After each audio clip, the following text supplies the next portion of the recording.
সম্মানিত দর্শক শ্রোতাবৃন্দ, সবাইকে আলাইকুম। যার যার প্রোফাইল, যার যার পেজ থেকে সত্য সন্ধানী ভাই, রায়হান ভাই, ওপেন স্টেজ বিভিন্ন পেজ থেকে লাইভটা আপনারা শেয়ার করে দিবেন, লাইক কমেন্ট করবেন, আমাদের সাথে থাকবেন। আজকে আমরা একটা সুন্দর বিষয় নিয়ে ডিবেট করে যাচ্ছি। জিজিয়া কি অমানবিক? এর পক্ষে সত্য সন্ধানী ভাই, আর এর পক্ষে আমাদের আছে রায়হান ভাই। তো আমরা যেভাবে টাইমটা সেটিং করছি, প্রথমে দুই পক্ষ 20 মিনিট করে বলবে, তারপরে 15 মিনিট করে বলবেন, তারপরে আমরা 5 মিনিট করে সর্বশেষ করব। এরপরে দর্শক শ্রোতাদের জন্য উন্মুক্ত প্রশ্নের উত্তর বা দর্শক গেস্টদের সংযোগ করার জন্য একটু আমরা সময় বের করে সময় ইনশাল্লাহ। তো তার আগে আপনারা 2 মিনিট করে যার যার অবস্থানটা একটু পরিষ্কার করবেন। এখন এই 2 মিনিট এটার সাথে কাউন্ট হবে না, অথবা 20 মিনিটের জায়গায় 2 মিনিট নিজের পরিচয় দিয়ে আর পক্ষে আপনারা কে কার পক্ষে নিয়েছেন সেটা নিয়ে আপনাদের অবস্থানটা ক্লিয়ার করে বক্তব্য শুরু করবেন। আর বক্তব্যের বিষয় আপনারা নির্দিষ্ট সময় বক্তব্য করা শেষ করবেন, পার্সোনাল অ্যাটাক করবেন না, আর কাউকে পার্সোনাল ভাবে কটূক্তিমূলক কথাও বলবেন না। যার যার স্থান থেকে যার যার পক্ষের দলিলগুলো উপস্থাপন করবেন, আর এমন অবাঞ্ছিত কোনো কথা বলবেন না যেটা দুপক্ষেরই ব্যক্তিগত আক্রমণ হয়, এবং অন্য অন্য বিষয় অপ্রাসঙ্গিক কোনো বিষয় বলবেন না। আর আপনাদের কাছে সবচেয়ে আরেকটা গুরুত্বপূর্ণ রিকোয়েস্ট হচ্ছে যে কারো কথায় কারো ইন্টারাপ্ট করবেন না, যার যার সময় শেষে কথা বলবেন। যদি প্রয়োজনীয় তার কথায় কোনো পয়েন্ট থাকে আপনার, সেটা করবেন, পরবর্তী আপনার সময় সেটা আপনি বলবেন বা সেটা কাউন্ট করে উত্তর দেবেন। আমার কথাগুলি কি ক্লিয়ার শোনা গেছে বা বুঝতে পারছেন আপনারা? বোঝা যাচ্ছে। জি হ্যাঁ, আপনার কথা ক্লিয়ার কামরুল ভাই। হ্যাঁ, আরেকটা হলো যে কেউই রাসূল সাল্লাল্লাহু আলাইহি ওয়াসাল্লাম বা আল্লাহ তাআলাকে কটূক্তি করে কথা বলবেন না, কিন্তু প্রত্যেকটার মানুষেরই কিছু নির্দিষ্ট সফট কর্নার থাকে। সম্মানের সহিত আমরা অনেক আলোচনা করতে পারি, আমাদের মতের মাঝে অমিল থাকতেই পারে, কিন্তু এই অমিলটা যেন আমাদের ব্যক্তিগত আক্রোশে পরিণত না হয়। আমরা আমাদের জায়গা থেকে স্বচ্ছভাবে আলোচনা করব, আলোচনার মাধ্যমে অনেক তথ্য আসবে, অনেক প্রশ্ন আসবে, অনেক কাউন্টার আসবে, থেকে সমাধানের পথে চেষ্টা করব। আমরা কখনোই এটা নিয়ে ব্যক্তিগত আক্রমণ করব না। মতের অমিল থাকা মানেই আমরা দুইজন মানে মারামারি করবো, বিষয়টা এমন না। মতের অমিল থাকতে পারে, মতের অমিল নিয়েই আমরা স্বচ্ছভাবে আলোচনা করতে পারি। কোনো একটা বিষয় আলোচনার মাধ্যমে আমরা সত্যের সন্ধান খোঁজ করতে পারি। জি, আমি সংক্ষিপ্ত বক্তব্য বেশি করে ফেললাম মনে হচ্ছে। আচ্ছা, তাহলে আমরা পক্ষে কি আগে রায়হান ভাই বলবেন না সত্য সন্ধানী ভাই বলবেন? সত্য সন্ধানী ভাই বলবেন কিনা বা রায়হান ভাই বলবেন, একটু জানাবেন। আচ্ছা, হ্যাঁ, এই যে জিজিয়া যে অমানবিক, আজকের বিষয় তো এটাই, তাই না? জিজিয়া অমানবিক। আমি তো পক্ষে বলছি যে জিজিয়া একটি অমানবিক পদ্ধতি। আচ্ছা, প্রথমে কি পরিচয় চাচ্ছেন? মানে আপনি কি প্রথমে একটু পরিচয় দিয়ে নিব? পরিচয় দিয়ে নিব, তাই না? তো আমি সত্য সন্ধানী। আচ্ছা, তো আমি সত্য সন্ধানী, এবং আমি একজন নাস্তিক, এবং আমি ঈশ্বরে বা সৃষ্টিকর্তায় আল্লাহ বিশ্বাস করি না। এবং আর কি পরিচয় জানতে চান আমি জানি না, তবে আমি এভাবে লাইভে এতটুকু হবে, মানে এতটুকু। হ্যাঁ, রায়হান ভাই, জি আপনারটা বলবেন। রায়হান ভাই, জি, সবাইকে আসসালামু আলাইকুম। আমাদের একটি বিশেষ ডিবেটে আপনাদের সবাইকে স্বাগতম, এবং নাস্তিক আস্তিক সবাইকে আমাদের লাইভে স্বাগতম। এবং যেহেতু আমাদের পেজে স্টেজে লাইভ গুলো হয়, আমাকে আশা করি মোটামুটি সবাই চিনেন। ডিবেট হচ্ছে, তো নতুন করে আমার পরিচয় দেওয়ার কোনো দরকার নেই। আর ধন্যবাদ কামরুল ভাইকে এখানে ডিবেটটা পরিচালনা করার জন্য। আজকের বিষয়টা আপনাদের মনে করিয়ে দিই। আজকের বিষয়টা হলো জিজিয়া কি অমানবিক? এর পক্ষে সত্য সন্ধানী ভাই, আর বিপক্ষে বক্তব্য রাখেন রায়হান ভাই। তো আমি সত্য সন্ধানী ভাইকে তার পক্ষে বক্তব্য রাখার জন্য প্রথম 20 মিনিট আপনাকে আহ্বান জানাচ্ছি। সত্য সন্ধানী ভাই, আপনি জি বলুন। ধন্যবাদ ওপেন স্টেজের সকল সংশ্লিষ্ট যারা আছেন সবাইকে, এবং আমাদের মডারেটর সাহেব এবং রায়হান ভাইকে, আমার প্রতিপক্ষ যিনি আমাকে আজকে আহ্বান করেছেন একটি বিতর্কে। তো হ্যাঁ, আমি চাই যে জিজিয়া কর জিনিসটা কি, জিজিয়া জিনিসটা কি, এটা সবার সামনে তুলে ধরতে, এবং এটা যে অমানবিক, আমি সেই সেটার পক্ষে কথা বলছি। তো আমি আমার স্লাইড দিয়ে কথা বলতে চাই। আপনারা যদি আমার স্লাইডটি সামনে আনেন তাহলে আমি স্লাইড দিয়ে কথা বলবো, যে জিজিয়া যে অমানবিক সেটি আমি তুলে ধরবো। তো প্রথমত জিজিয়া জিনিসটা কি আমাদের এটা জানতে হবে, জিজিয়া কি এবং এটা মানবিকতার ভিত্তি কি, এবং ইসলামিক রাষ্ট্রে ধর্মের যে সমান অধিকার আছে কিনা, ধর্ম নিরপেক্ষতা এটা আছে কিনা। কারণ আমরা মানবিক অমানবিক এই জিনিসগুলি বিচার করি ধর্ম নিরপেক্ষতা এবং যে সমান অধিকার এইগুলির ভিত্তিতে আমরা বিচার করি যে কোন জিনিসটা মানবিক কোন জিনিসটা অমানবিক। তো আমরা প্রথমে জিজিয়ার আমি প্রথমে সূরা তাওবা 29 নম্বর সূরার 9 নম্বর সূরার 29 নম্বর আয়াতটা দেখাচ্ছি। তওবা হলো 9 নম্বর সূরা এবং 29 নম্বর আয়াত, যেখানে বলা হচ্ছে তোমরা যুদ্ধ করো আহলে কিতাব ওই লোকদের সাথে যারা আল্লাহ ও রোজ হাসরে ঈমান রাখে না, আল্লাহ ও তার রসুল যা হারাম করে দিয়েছে তা হারাম করে না এবং গ্রহণ করে না সত্য ধর্ম যতক্ষণ না করজোরে তারা জিজিয়া প্রদান করে।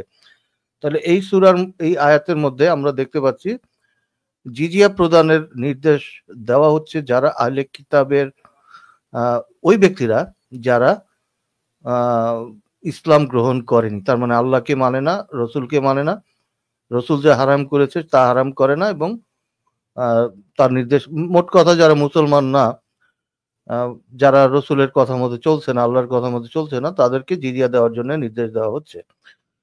তো এবং এখানে এদেরকে করজোরে জিজিয়া প্রদান করে, অর্থাৎ তাদেরকে মোটামুটি অপমানের সহিত, মানে একজন মানুষ কখন করজোরে কোনো কাজ করে, যখন তাকে অপমান করা হয়।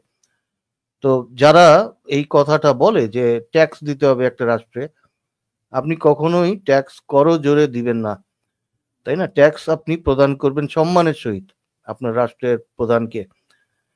তো এই যে ট্যাক্সটা, এটা অমুসলিম, প্রথম কথা মুসলিম অমুসলিমকে যখন আপনি বিভেদ করবেন, যে একজন মানুষের বিশ্বাস কি তার ভিত্তিতে তাকে পৃথক করবেন, যে এই লোকটা এই জিনিসটা বিশ্বাস করছে না, আল্লাহর উপর বিশ্বাস রাখে না, ঈমান রাখে না, এই কারণে তার যে স্ট্যাটাস, তার সম্মান হানি হচ্ছে, তাই না? তাকে অসম্মান করা হচ্ছে। যখনই আপনি একজনকে অসম্মান করবেন বিশ্বাসের ভিত্তিতে, সেটা অমানবিক, এবং সেটা তার কাছ থেকে যখন টাকা আদায় করছেন, এবং টাকাটা কেন আদায় করছেন? যাতে সে এই রাষ্ট্রে বাস করতে পারে, তাকে হত্যা করা হবে না, তাই না? তাকে তার জান এবং মালের রক্ষণাবেক্ষণ করা হবে, অর্থাৎ তাকে হত্যা না করে তাকে এই রাষ্ট্রে বসবাস করার সুযোগ দেওয়া হবে। তখনই তার সাথে একটা বিভেদ তৈরি হচ্ছে। আমরা তাফসিরে যাই, তাফসিরে জালালাইন এবং এখানে দেখা যাচ্ছে যে 653তম পৃষ্ঠায় জিজিয়া ও খেরাজ। জিজিয়া বলা হয় যে করকে যা কাফেরদের জীবনের বদলে আদায় করা হয়। জিজিয়া শব্দটি যা থেকে নিষ্পন্ন, অর্থাৎ তুমি মৃত্যুদণ্ড উপযুক্ত অপরাধী ব্যক্তি, কিন্তু তোমাকে এই সুযোগ দেওয়া হচ্ছে যে তোমার উপর এ দণ্ড জারি হচ্ছে না এবং দারুল ইসলাম নিরাপত্তার সঙ্গে অবস্থানের অনুমতি দেওয়া হয়েছে। তোমাকে হত্যা করা হয়নি এবং তোমাকে গোলামও বানানো হয়নি।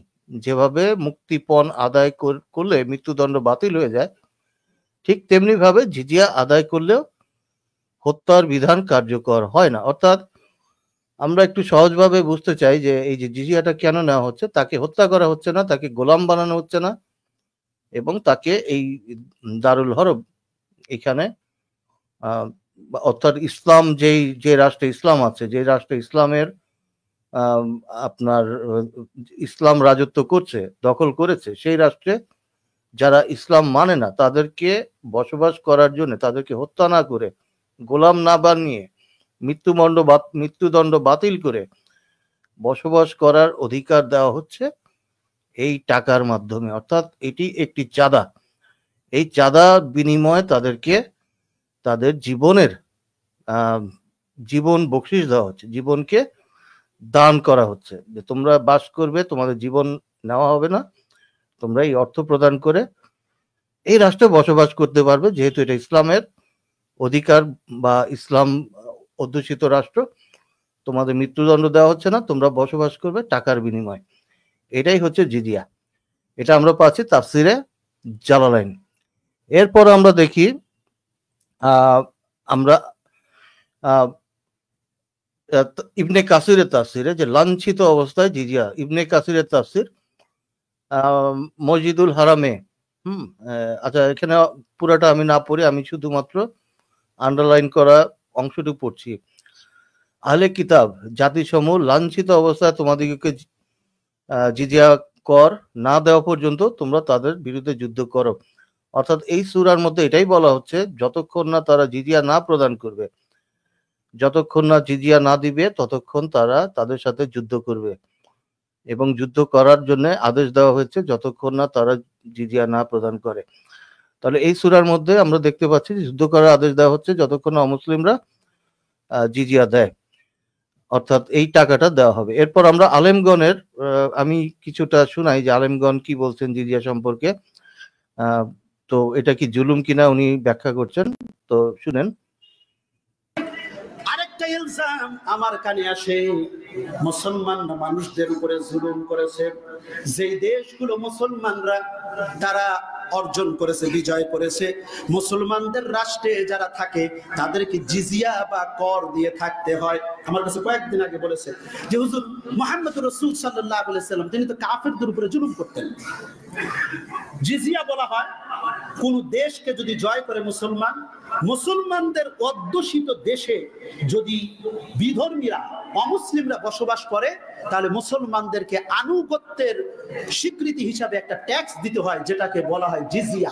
কি বলা হয়? জিজিয়া।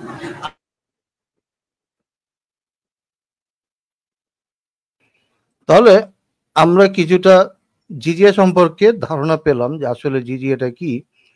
অমুসলিমদের উপর যে ধার্য করা ট্যাক্স, আমি এটা ট্যাক্স বলবো না, কারণ ট্যাক্স কোনো সরকার প্রধান রাষ্ট্র পরিচালনার খরচাপাতি উঠানোর জন্য তার নাগরিকদের উপরে ধার্য করে, তাদের নাগরিক সুবিধা পাওয়ার জন্য ট্যাক্স দিয়ে থাকে, তাই না? যেটা তাদের তাদের আয়ের উপরে নির্ধারিত আয় কর দেওয়া হয়, বা আপনি প্রপার্টি ট্যাক্স দেন, বা আপনি যে কোনো ধরনের সেলস ট্যাক্স দেন, এই ধরনের ট্যাক্স দিয়ে থাকেন যেটা আপনার আয়ের উপরে বা আপনার লেনদেনের উপরে নির্ধারিত হয়। এই জিজিয়াটা আপনি আলেমদের কথা শুনলেন, হাদিসেও দেখলেন, কোরআনেও দেখলেন, এই জিজিয়াটা হচ্ছে অমুসলিমদের উপর ধার্যকৃত ট্যাক্স, যাতে অমুসলিমরা ইসলাম অধ্যুষিত, ইসলামের বিজয় করা, ইসলামের যেখানে শাসন আছে ওইখানে বসবাস করতে পারে। তাদের মৃত্যুদণ্ড দেওয়া হবে না, তারা মৃত্যুদণ্ডের অপরাধী, বা অর্থাৎ মুসলমান না হওয়া হচ্ছে মৃত্যুদণ্ড পাওয়ার সমান অপরাধ বলে তারা গণ্য করছে, এবং তাদের মৃত্যুদণ্ডকে কার্যকর না করে তাদের কাছ থেকে যেই ট্যাক্সটা নেওয়া হচ্ছে, অর্থাৎ যেই এটাকে আমি বলবো চাঁদাবাজি করা হচ্ছে, তাদের কাছ থেকে চাঁদা নিয়ে তাদেরকে মৃত্যুদণ্ড দেওয়া হচ্ছে না, সেটাই হলো জিজিয়া। এবার জিজিয়া কিভাবে দিতে হবে সেটা আমরা দেখি যে কিভাবে জিজিয়া দেওয়া হয়, কিভাবে তাদেরকে লাঞ্ছনা করা হয়। এগুলি আমি বেশ কিছু জায়গায় দেখিয়েছি, এর আগেও দেখিয়েছি যে লাঞ্ছনার মাধ্যমে জিজিয়া কিভাবে দিতে হয়। তো আমি এখানে দেখাচ্ছি একটি প্যারাগ্রাফ, জিজিয়া কিভাবে দেওয়া আদায় করতে হবে সে ব্যাপারে তাফসির সমূহে বেশ বিস্তারিত লেখা আছে। আমি আরো কিছু ঐতিহাসিকভাবে বিখ্যাত ইসলামী স্কলার উক্তি তুলে ধরলাম। বিখ্যাত ইসলামী বিশ্লেষক আল জামাক শারি জিজিয়া প্রদানের ব্যাখ্যা দিয়েছেন। তাদের নিকট থেকে জিজিয়া নেওয়া হবে অবমাননা, অমর্যাদা, মানে মর্যাদা হানিভাবে জিম্মিকে সশরীরে হেঁটে আসতে হবে, ঘোড়ায় চড়ে নয়। যখন জিজিয়া প্রদান করবে তখন আদায়কারী বসে থাকবে, আর সে দাঁড়িয়ে থাকবে, আদায়কারী তার ঘাট ধরে ঝাঁকি দিয়ে বলবে জিজিয়া পরিশোধ করো, এবং জিজিয়া পরিশোধের পর আদায়কারী ঘাড়ের পিছনে চাটি মেরে তাকে তাড়িয়ে দিবে। এরপর মিশরের বিখ্যাত সুফি পণ্ডিত আসসারনি অতঃপর আমি তার ঘাড়ে একটি চাটি মারবে এবং আমিরের সামনে উপস্থিত লোকেরা মুসলিম তাকে দৃঢ়ভাবে হাঁটিয়ে দিবে। কাশ্মীরের সুলতান জয়মুল আবেদিনের কাছে এক চিঠিতে পারস্যের ইসলামিক পণ্ডিত লেখেন, তাদের উপর জিজিয়া আরোপের প্রধান উদ্দেশ্য হলো তাদের অবমানিত করা, আল্লাহর তাদেরকে অসম্মানিত করার জন্যই জিজিয়া প্রতিষ্ঠা করেছেন, এবং উদ্দেশ্য হলো তাদেরকে অবমানিত এবং মুসলিমদের সম্মান ও মর্যাদা প্রতিষ্ঠা করা। তাহলে প্রতিটা স্থানে, প্রতিটা জায়গায় আমরা দেখতে পাচ্ছি যে মুসলিমদের যে মর্যাদা সেটা অমুসলিমদের উপরে প্রতিষ্ঠা করাই হলো জিজিয়ার উদ্দেশ্য। জিজিয়া দেওয়ার লক্ষ্যই হলো অমুসলিমদেরকে অপমানিত, অসম্মান করা এবং মুসলিমদের মর্যাদাকে উন্নত করা। এটাই হলো জিজিয়ার উদ্দেশ্য। তো যাই হোক, আমি আমার বক্তব্য আর দীর্ঘায়িত করব না। আমি চাই আমার প্রতিপক্ষ রায়হান উনি এগুলিকে খণ্ডন করবেন, এবং জিজিয়া যে আসলে একটি অমানবিক এবং একটি অমানবিক কিসের ভিত্তিতে সেটা আমি বললাম, যে মানুষের মধ্যে বিভেদ তৈরি করা, মুসলিম এবং অমুসলিমকে পৃথক করা, মুসলিমকে সম্মানিত করা, অমুসলিমদের অসম্মান করা, তাদের উপরে জুলুম করা, এটাই হলো জিজিয়ার উদ্দেশ্য। তো যাই হোক, উনি আশা করছি এই জিজিয়া যে একটা মানবিক পন্থা সেটা আমাদেরকে প্রমাণ দিবেন। জি, ধন্যবাদ সত্য সন্ধানী ভাই। আপনার কিছু হাতে আরো কিছু সময় ছিল, আপনি কি এখনই শেষ করবেন আর কিছু সময় নেবেন? এই সময়টা কিন্তু পরবর্তী ব্যাক পাবেন। জি জি, আমি চাই রায়হান ভাই বলুক, পরে আমি আবার বলবো। জি, যদি দরকার হয় আমি আরো সময় নিব। জি, ধন্যবাদ সত্য সন্ধানী ভাইকে। সম্মানিত দর্শক মণ্ডলী, শ্রোতাবৃন্দ, আপনারা যারা লাইভটি দেখছেন তারা সবাই নিজ নিজ টাইমলাইন থেকে শেয়ার করে দিবেন। আজকে আমাদের বিষয় জিজিয়া কি অমানবিক, এর পক্ষে এতক্ষণ বললেন আমাদের সত্য সন্ধানী ভাই। আর এই বিষয়ে রায়হান ভাই তার বিপক্ষে, এই বিষয়ে রায়হান ভাই তার নির্দিষ্ট সময়ে বক্তব্য রাখবেন ইনশাল্লাহ। রায়হান ভাই, আপনার সময় কি শুরু করবো এখন? জি, কামরুল ভাই শুরু করতে পারেন। জি জি, ঠিক আছে।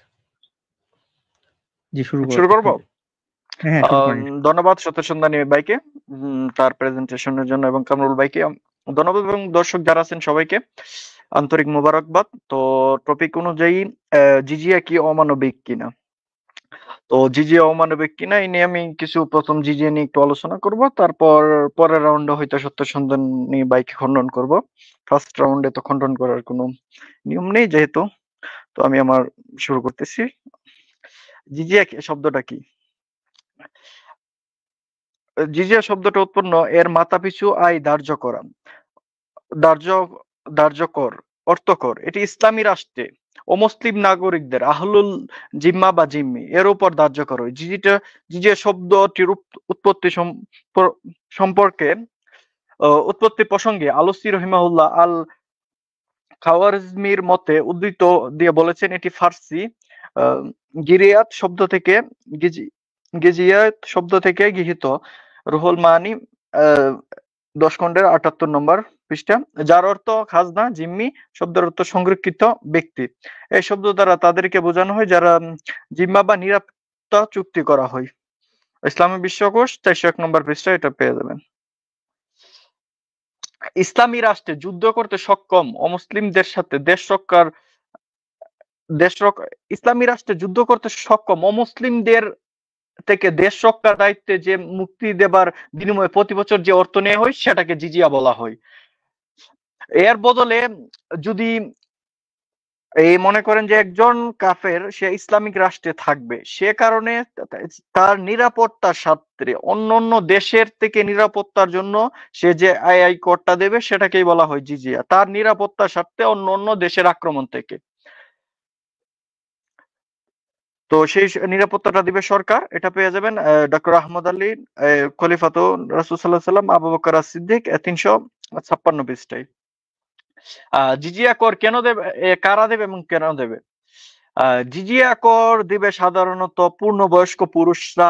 এর মধ্যে শিশু, কিশোর, বাপ, নারী হবে না, পাগল দিতে হবে না, দাস দাসী, প্রতিবন্ধী, উপাসনালয়ের সেবক, সন্ন্যাসী, ভিক্ষু, অতি বৃদ্ধ, বছরের বেশিরভাগ সময় যাদেরকে রোগে কেটে যায় তারা জিজিয়া দিতে হবে না। এবং কোন একজন ব্যক্তি সে যদি বা ধরেন মুসলিম ইসলামিক রাষ্ট্রে আছে, সে যদি ইসলামিক ডিফেন্সে সে যোগ দেয়, তাহলেও সেই ব্যক্তিকে সেই জিজিয়া দিতে হয় না। জিজিয়া দিবে মাত্র সে তার দেশ রক্ষার জন্য। তো দেশ রক্ষার জন্য সে জিজিয়া দিবে। যদি বলে যে আমি দেশ রক্ষা কাজে যুক্ত থাকবো, তাহলে তার জিজিয়া দেয়া লাগবে না। এটা পাবেন বাদায়াসনাই আশকালানি 7 খণ্ডের 111 পৃষ্ঠা। আরেকটা পাবেন আহকামুজ জিম্মি ওয়াল মুতাসামিমিন ফিল দারুল ইসলাম, আব্দুল কারিম জাইদান।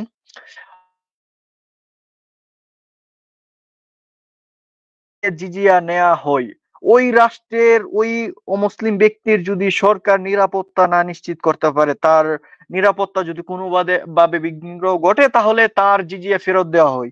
এরকম উদাহরণ রয়েছে ইয়ারমুকের যুদ্ধে মুসলিমদের বিরুদ্ধে বিশাল সৈন্য সমাবেশ ঘটলো। মুসলিমরা শামের বৃহত্তর সিরিয়া অঞ্চল বিদীর্ণ এলাকায় করে ক্ষুদ্র ক্ষুদ্র অঞ্চল শক্তি কেন্দ্রীভূত করতে বাধ্য করা হলো। আবু ওবাইদার নিকট অধীনস্থ সেনাপতি নির্দেশ দিলেন যে তোমরা যেসব খারাজ এবং ভূমি রাজস্ব মুসলিমদের থেকে আদায় করেছিলে তা ফিরে দাও, তা আমরা নিরাপত্তা দিতে অক্ষম, তাই তাদের দেশ রক্ষার বিনিময়ে আমরা যা আদায় করেছিলাম তা ফেরত দিচ্ছি। তো এখানে আপনি যদি মুসলিম রাষ্ট্রের অমুসলিমদের নিরাপত্তা না দিতে পারেন, ওদের কাছ থেকে যদি জিজিয়াও নেওয়া হয়, সেই জিজিয়াও আপনাকে ফেরত দিতে হবে। কিতাবুল কারাস ইমাম আবু ইউসুফ 111 পৃষ্ঠায় পেয়ে যাবেন। তো এই নিয়ে আরো কিছু রেফারেন্স দেখে নেই যে আরো অমুসলিমরা এরকম ঘটনা ঘটেছে, মুসলিমরা জিজিয়া নিয়েছে, অমুসলিমদের নিরাপত্তা দিতে পারে না, সে কারণে জিজিয়া ফিরে। এরকম একটি ঘটনা আপনারা পাবেন ঐতিহাসিক বালাজুরি রহিমাহুল্লাহ লিখেছেন যে মুসলিম সেনাপতি যখন শামের হিমস নগরীতে জিজিয়া অর্থ ফেরত দেন, তখন সেখানকার খ্রিস্টান অধিবাসীরা সমস্বরে বলে ওঠে, ইতিপূর্বে জুলুম অত্যাচারের আমরা নিষ্পিত হচ্ছিলাম, তার তুলনায় শাসন নেই বিচার আমরা পছন্দ করি। এখন তোমাদের গভর্নরে আবু উবাইদার সাথে মিলে যুদ্ধ করে হিলাক্রিয়াসের বাহিনী দমন করবো। দেখেন অমুসলিমদের কাছ থেকে জিজিয়া নিয়েছিল, তারা এটার যেহেতু মুসলিমরা নিরাপত্তা দিতে পারে নাই, খ্রিস্টানরা বলতে যে আমরা এতদিন জুলুমে ছিলাম, এখন আমরা নেই বিচার পাচ্ছি ইসলামদের কাছে, তারা বলছে খ্রিস্টানরা, এবং তারা মুসলিমদের সাথে মিলে যুদ্ধ করবে। এই সমস্যার বড় আমরা প্রাণ দিয়ে যুদ্ধ পরাজিত না হওয়া ছাড়া আমরা কোনো অবস্থাতে হিলাক্লিয়াসের কোনো প্রতিনিধি আমাদের শহরে ঢুকতে দেবে না। দেখেন মুসলিমদের সাথে মিলে ইহুদি এবং খ্রিস্টানরা অব্দি যুদ্ধ করেছে। এটা পাবেন ফুতুহুল বুলদান আল বালাজুরি 1ম খণ্ডের 162 পৃষ্ঠায়। জিজিয়া অর্থ কিভাবে নেওয়া হয়? জিজিয়া সাধারণত যে বিশাল একটা অঙ্ক নেওয়া হয় এরকম কোনো ধারণা ইসলামে নেই।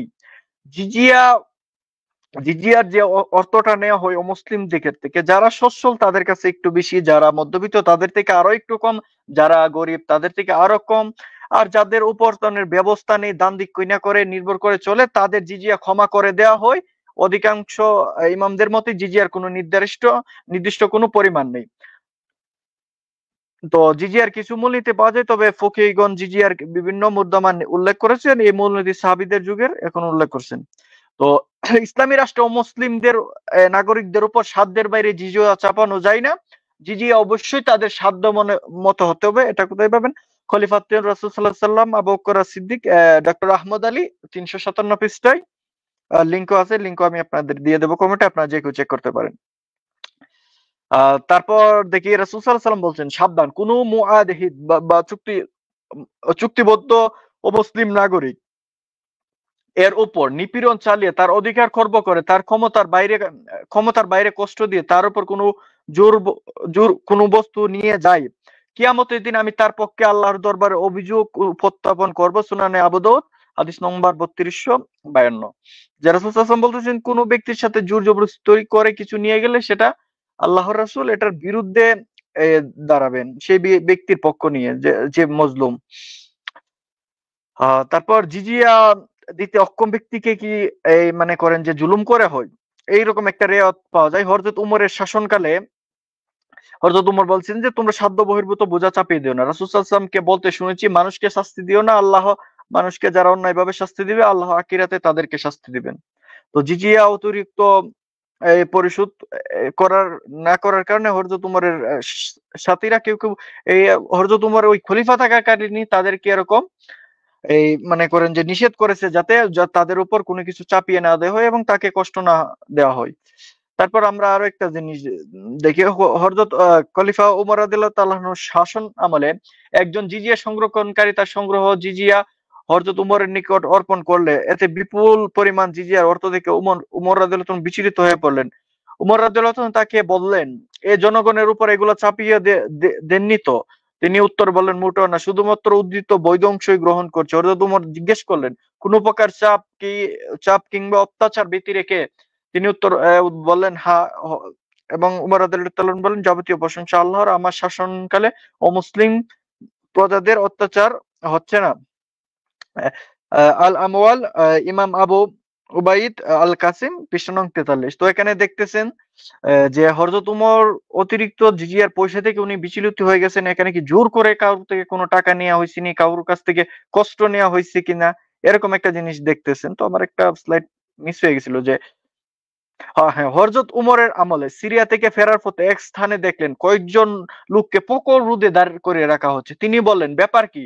তো লোকেরা বলল, তাদের উপর জিজিয়া আবশ্যক ছিল, কিন্তু জিজিয়া পরিশোধ করেনি, তাই তাদেরকে শাস্তি দেওয়া হচ্ছে। তিনি বললেন, এরা জিজিয়া পরিশোধ করতে চায় না কেন? লোকেরা বলল, এরা কবদরহীন। এবং উমর বললেন, এদেরকে ছেড়ে দাও, সাধ্য বহির্ভূত কারো উপর জিজিয়া চাপিয়ে দিও না। রাসূল সাল্লাল্লাহু আলাইহি সাল্লামকে বলতে শুনেছি, মানুষের উপর শাস্তি দিও না, মানুষকে যারা অন্যায়ভাবে শাস্তি দেবে আল্লাহ তাদেরকে শাস্তি দেবেন। তো দেখেন জিজিয়া দিতে অক্ষম ব্যক্তিদেরকে কেউ কেউ শাস্তি দিচ্ছিল, হযরত উমর সেটাকে নিষেধ করলেন। এটা আপনারা পেয়ে যাবেন তাফসিরে মাযহারি কাজী সানাউল্লাহ পানিপতি, পঞ্চম খণ্ডে 360 নম্বর পৃষ্ঠায়।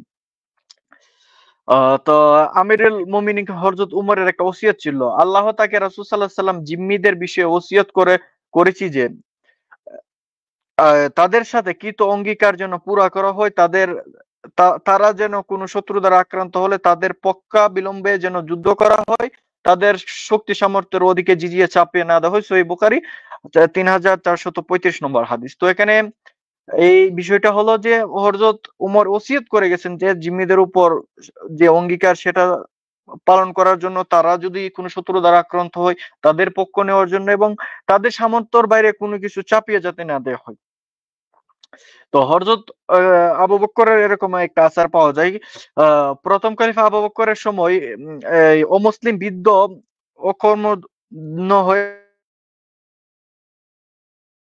অথবা কোনো সম্পদশালী এমন দরিদ্র হয়ে পড়ে, তারা গোত্রের সাহায্য তাকে করে, এরূপ পরিস্থিতিতে তার থেকে জিজিয়া অব্যাহত দিতে হবে। উপরোক্ত মুসলিমদের বাইতুল মাল থেকে, কোষাগার থেকে তার ভরণ পোষণ করা হবে, মদিনার সীমানায় অধীনে বসবাস করে, যতদিন সে মদিনার রাষ্ট্রের অধীনে বসবাস করে। দেখেন, এক ব্যক্তি অমুসলিম, তার টাকা নেই, সে গরিব, তাকে উল্টো ইসলামী রাষ্ট্র থেকে জিজিয়া মাফ করা হবে, তাকে যতদিন তার যত খরচ আছে এবং ভরণ পোষণের সব দায়িত্ব নিবে ইসলামী রাষ্ট্র, এবং ইসলামী রাষ্ট্রের যতদিন বাস করে সেই কাজটা করতে হবে। এটা পাবেন আপনার কিতাবুল খারাজ ইমাম ইউসুফের 144 পৃষ্ঠায়। তো আলী রাদিয়াল্লাহু তাআলা আনহার একটা আদেশ রয়েছে, যখন তুমি মানে জিজিয়া মানে ভূমি রাজস্বের জন্য যাও, তাদের শীত বা কিংবা গ্রীষ্মের জন্য উদ্বৃত্ত পোশাক বিক্রি করে দিও না, তাদের আহারের জন্য খাদ্যের প্রয়োজনীয় পশু বিক্রি করো না, দিরহাম এবং কাউকে চাবুক মেরো না, অথবা দিরহামের জন্য কাউকে এক পায়ে দাঁড়ি করিয়ে রেখো না, তাদের গৃহস্থলী জিনিসপত্রে বিক্রি করো না, কারণ আমরা তো সেটা গ্রহণ করি যা তাদের হাতে আছে। আমরা যদি আমার এই আদেশ মেনে চলো, আমার অনুপস্থিতিতে আল্লাহ তোমাদেরকে শাস্তি, যদি আমার আদেশ না মেনে চলো, আমার অনুপস্থিতিতে আল্লাহ তোমাদের শাস্তি দেবেন, আর আমি তোমাদের ব্যাপারে কোনো অভিযোগ শুনি তাহলে তোমাদেরকে বরখাস্ত করব। দেখেন এখানে হযরত আলী রাদিয়াল্লাহু আনহু বলছেন, কাউকে যদি অপমান, অপদস্থ, কারো টাকা জোর করে নেওয়া, তাদের পোশাক বিক্রি করে, খাদ্য বিক্রি করে, পশু বিক্রি করে এবং চাবুক মেরে যদি এরকম বা এক পায়ে দেড় করে এরকম কাজ করা হয়, আল্লাহ তাদেরকে শাস্তি। এবং হযরত আলী বলতেছেন, আমি আমার অনুপস্থিতিতে যদি আমি শুনি তাহলে আমি তোমাদেরকে বহিষ্কৃত করব। উনি একটা দেখিয়েছিলেন যে মারা যাবে, এগুলা পরের রাউন্ডে খণ্ডন করবো অবশ্য। তবে দেখেন এখানে কিন্তু এর বিপরীতে আমরা পাচ্ছি। তো এটা পাবেন আপনারা কিতাবুল খারাস ইমাম আবু ইউসুফের। তো এই মূলনীতি অনুসরণ করে ফিকশন তো ইমাম ইবনে কুদামা মাকদিসি বলেছেন, যে সকল অমুসলিম নাগরিক দরিদ্রের শিকার পরের উপর নির্ভর করে চলে, তাদের জিজিয়া মওকুফ করা তো হবেই, উপরোক্ত বাইতুল মাল থেকে তাদেরকে নিয়মিত বরাদ্দ দিতে হবে। আল মুগনি ইবনে কুদামা আল মাকদিসি 9 খণ্ডে 272 পৃষ্ঠায়। দেখেন অমুসলিম যারা অন্যের উপর দারিদ্র এবং অন্যের উপর ভর করে চলে, তাদেরকে জিজিয়া তো মওকুফ করতেই হবে এবং বাইতুল মাল থেকে তাদেরকে নিয়মিত বরাদ্দ দিতে হবে। আপনি জিজিয়া নিবেন কি করে? তাদেরকে তো নিয়মিত আপনি বরাদ্দ দিতে হবে, উল্টা গরিব মানুষের জন্য। তো এখানে আরো আমরা কিছু আসার পাই। যেমন একবার হযরত উমর রাদিয়াল্লাহু তাআলা আনহু একজন ভিক্ষুককে দেখতে পেলেন। এ সম্পর্কে খোঁজ খবর নিয়ে জানতে পারলেন সে ইহুদি। উমর জানতে চাইলেন সে কেন ভিক্ষা করে। হযরত উমর তাকে বললেন যে সে জিজিয়া প্রয়োজনীয় এবং জীবন চাহিদার জন্য। তৎক্ষণাৎ হযরত উমর তাকে হাত ধরে নিয়ে বাড়িতে গেলেন এবং বললেন বাইতুল মাল থেকে তার যত সম্পদ দরকার উনি সেটা দেন। এবং তা হযরত উমর বলছেন, আল্লাহর কসম আমরা যৌবনে জিজিয়া নিয়ে বার্ধক্যে তাকে কষ্ট দিলে এটা আমাদের ইনসাফ হবে না, সদগা নিঃসন্দেহে অভাবগ্রস্ত এবং ব্যক্তিদের জন্য। আর এ হচ্ছে আহলে কিতাবদের নিষ্পত্তি ব্যক্তি। এটা আপনারা পেয়ে যাবেন কিতাবুল খারাস ইমাম আবু ইউসুফ 126 পৃষ্ঠায়। হযরত উমরের আরো একটা আসার রয়েছে। হযরত উমর দামেস্কে সফরকালে এক কুষ্ঠ রোগে আক্রান্ত খ্রিস্টানকে দেখতে পেলেন এবং বাইতুল কোষাগার থেকে তাকে সাহায্য দেওয়ার নির্দেশ দেন এবং তার জীবিকার জন্য উপকরণ সরবরাহের নির্দেশ দেন।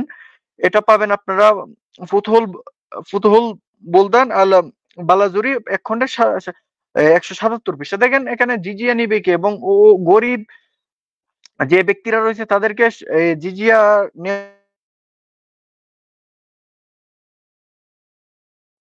আমলে এই জিজিয়া নেওয়া হতো মাত্র 10 দিরহাম। চিন্তা করেন মাত্র 10 দিরহাম নেওয়া হতো। তো আমরা যদি আমাদেরকে কিছু ইসলামিক ঐতিহাসের একটু দেখি, আসলে কি জিজিয়া নিয়ে মানুষকে শোষণ করা হয়েছে কিনা। আমরা যদি দেখি ভারতবর্ষে যে মোহাম্মদ বিন কাসিম সিন্ধু বিজয়ের সময় বিজিত অঞ্চলগুলোতে শরিয়া ইসলাম অনুযায়ী শরিয়া কায়েম করেন। এ সময় আলোচনা বিশেষভাবে তাৎপর্য ছিল যে সময় সালাফে সালিহিনের যুগ, সাহাবীদের যুগে 110 হিজরি পর্যন্ত মুসলিমরা সিন্ধু বিজয় করে 712 এবং বা 93 হিজরিতে, অর্থাৎ সে সমষ্টি সাহাবীদের যুগের অন্তর্ভুক্ত। তিনি দ্বীন ইসলাম এবং নববী আদর্শ অনুযায়ী বিশুদ্ধভাবে পালিত হচ্ছিল। মোহাম্মদ বিন কাসিম সিন্ধু বিজয় করেন।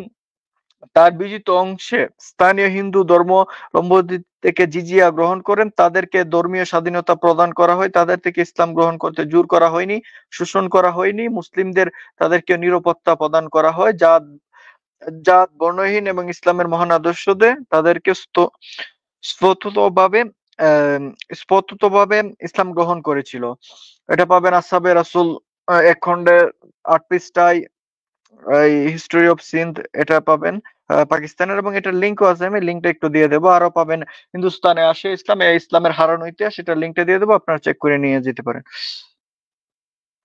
তো বাদশাহ আলমগীর আওরঙ্গজেব, যাকে বলা হয় ইসলামে অনুসরণ করে তার শাসনে 80টি কর উঠিয়েছিলেন। যখন ইসলাম ভারতবর্ষে প্রবেশ করে এর আগে 80টির মতো কর ছিল। শুধু জাকাত এবং জিজিয়া চালু করেছিলেন। জাকাত কারা? জাকাত দিবে একমাত্র মুসলিমরা, জিজিয়া দিবে অমুসলিমরা। এতগুলো কর উঠিয়ে দেওয়ার ফলে সে সময় হিসেবে 50 লক্ষ স্টার্লিং, এক প্রকার ব্রিটিশ মুদ্রা, যার সমমানে অর্থমূল্য কর থেকে রাজস্ব কোষ বঞ্চিত হয়। রাজস্ব কোষের দিকে লক্ষ্য না করলে আল্লাহর বিধান পালনের দিকে লক্ষ্য করে জোর দিয়ে, যেখানে এত পরিমাণ সম্পদ, সেই সম্পদ সেগুলো বাদ দিয়ে উনি মাত্র জিজিয়া রেখেছিলেন। এভাবে কর উঠিয়ে দিয়ে স্বাভাবিক মূল্যর দাম কমে যাবে, আর্থিক জনগণের অবস্থা অনেক ভালো হয়ে যাবে। তো এই এই পরিমাণ, এই যে উনি যে আওরঙ্গজেবের সময় 1700 খ্রিস্টাব্দে চীনকে পিছিয়ে ফেলে ভারতবর্ষ পৃথিবীর বৃহত্তম অর্থনীতিতে পরিণত হয়েছিল, যার মূল্য মান ছিল প্রায় 90 বিলিয়ন ডলার। এর জিডিপি ছিল সে সময়ের সমগ্র বিশ্বের 4 ভাগের 1 ভাগ। দেখেন চীনের মতো অর্থনীতিকে ভারতবর্ষ পিছিয়ে ফেলেছিল, সেটা হচ্ছে মুসলিম শাসনের ফলে, ও কোনো অমুসলিম না। এবং যদি শোষণ হতো তাহলে এরকমটা হওয়া সম্ভব ছিল না। আর এই 80টা এই মুসলিমদের শাসনের আগে প্রায় সেখানে 80টার মতো কর ছিল, সেগুলো উঠিয়ে মাত্র একটি জিজিয়া রেখেছিলেন। আর এই সে সময় ইসলামের শাসনের সুফল এবং সমৃদ্ধির ছোঁয়া বাংলাতে লেগেছিল। সম্রাট আওরঙ্গজেবের নিযুক্ত মুঘল সুবেদার শায়েস্তা খানের আমলে 1 টাকায় 8 মণ চাল পাওয়া যেত। সে সময় সমৃদ্ধি সচ্ছলতার এমন এক পর্যায়ে পৌঁছেছিল, আজও যার প্রবাদ আছে। তো আমাদের যে একটা প্রবাদ 1 টাকায় 8 মণ শায়েস্তা খানের আমলে, সেটা মুসলিম শাসকদের আমলেই হয়েছিল। এগুলার শায়েস্তা খান বাংলাপিডিয়া এবং এটার লিঙ্কটাও আপনাদেরকে দিয়ে দেবো, এটা আপনারা একটু দেখে নেবেন। আর একটা যদি আমরা কোরআনের আয়াত দেখি, তোমরাই হলো সর্বোত্তম উম্মত, মানব জাতি কল্যাণের জন্য তোমাদেরকে উদ্ভট পাঠানো হয়েছে, এবং তোমরা সৎ কাজের নির্দেশ দান করবে, অন্যায় কাজে বাধা দেবে, আল্লাহর প্রতি ঈমান আনবে। আহলে কিতাব যদি ঈমান আনতো তাহলে তারা তো তাদের জন্য মঙ্গল হতো, আর তোমাদের মধ্যে কেউ কেউ বিশ্বাসী, অধিকাংশই তো ফাসিক। তো আমরা দেখতে পেলাম দর্শক, জিজিয়ার যে বিষয়টা, জিজিয়া খুবই একটা অল্প মানে কর, এবং এটা দিবে অমুসলিমরা, এবং আর মুসলিমরা জিজিয়া করের পরিবর্তে ইসলামিক রাষ্ট্রে এই কি দিবে, জাকাত দিবে। তো জাকাতের তুলনায় জিজিয়া অনেক কম। আবু বকর রাদিয়াল্লাহু তাআলা মাত্র 10 দিরহাম ছিল। এবং জিজিয়া কাদের কাদের দেওয়া লাগে না, একটু আমরা আবার একটু আমার যে আলোচনা একটু সামারি পড়নি।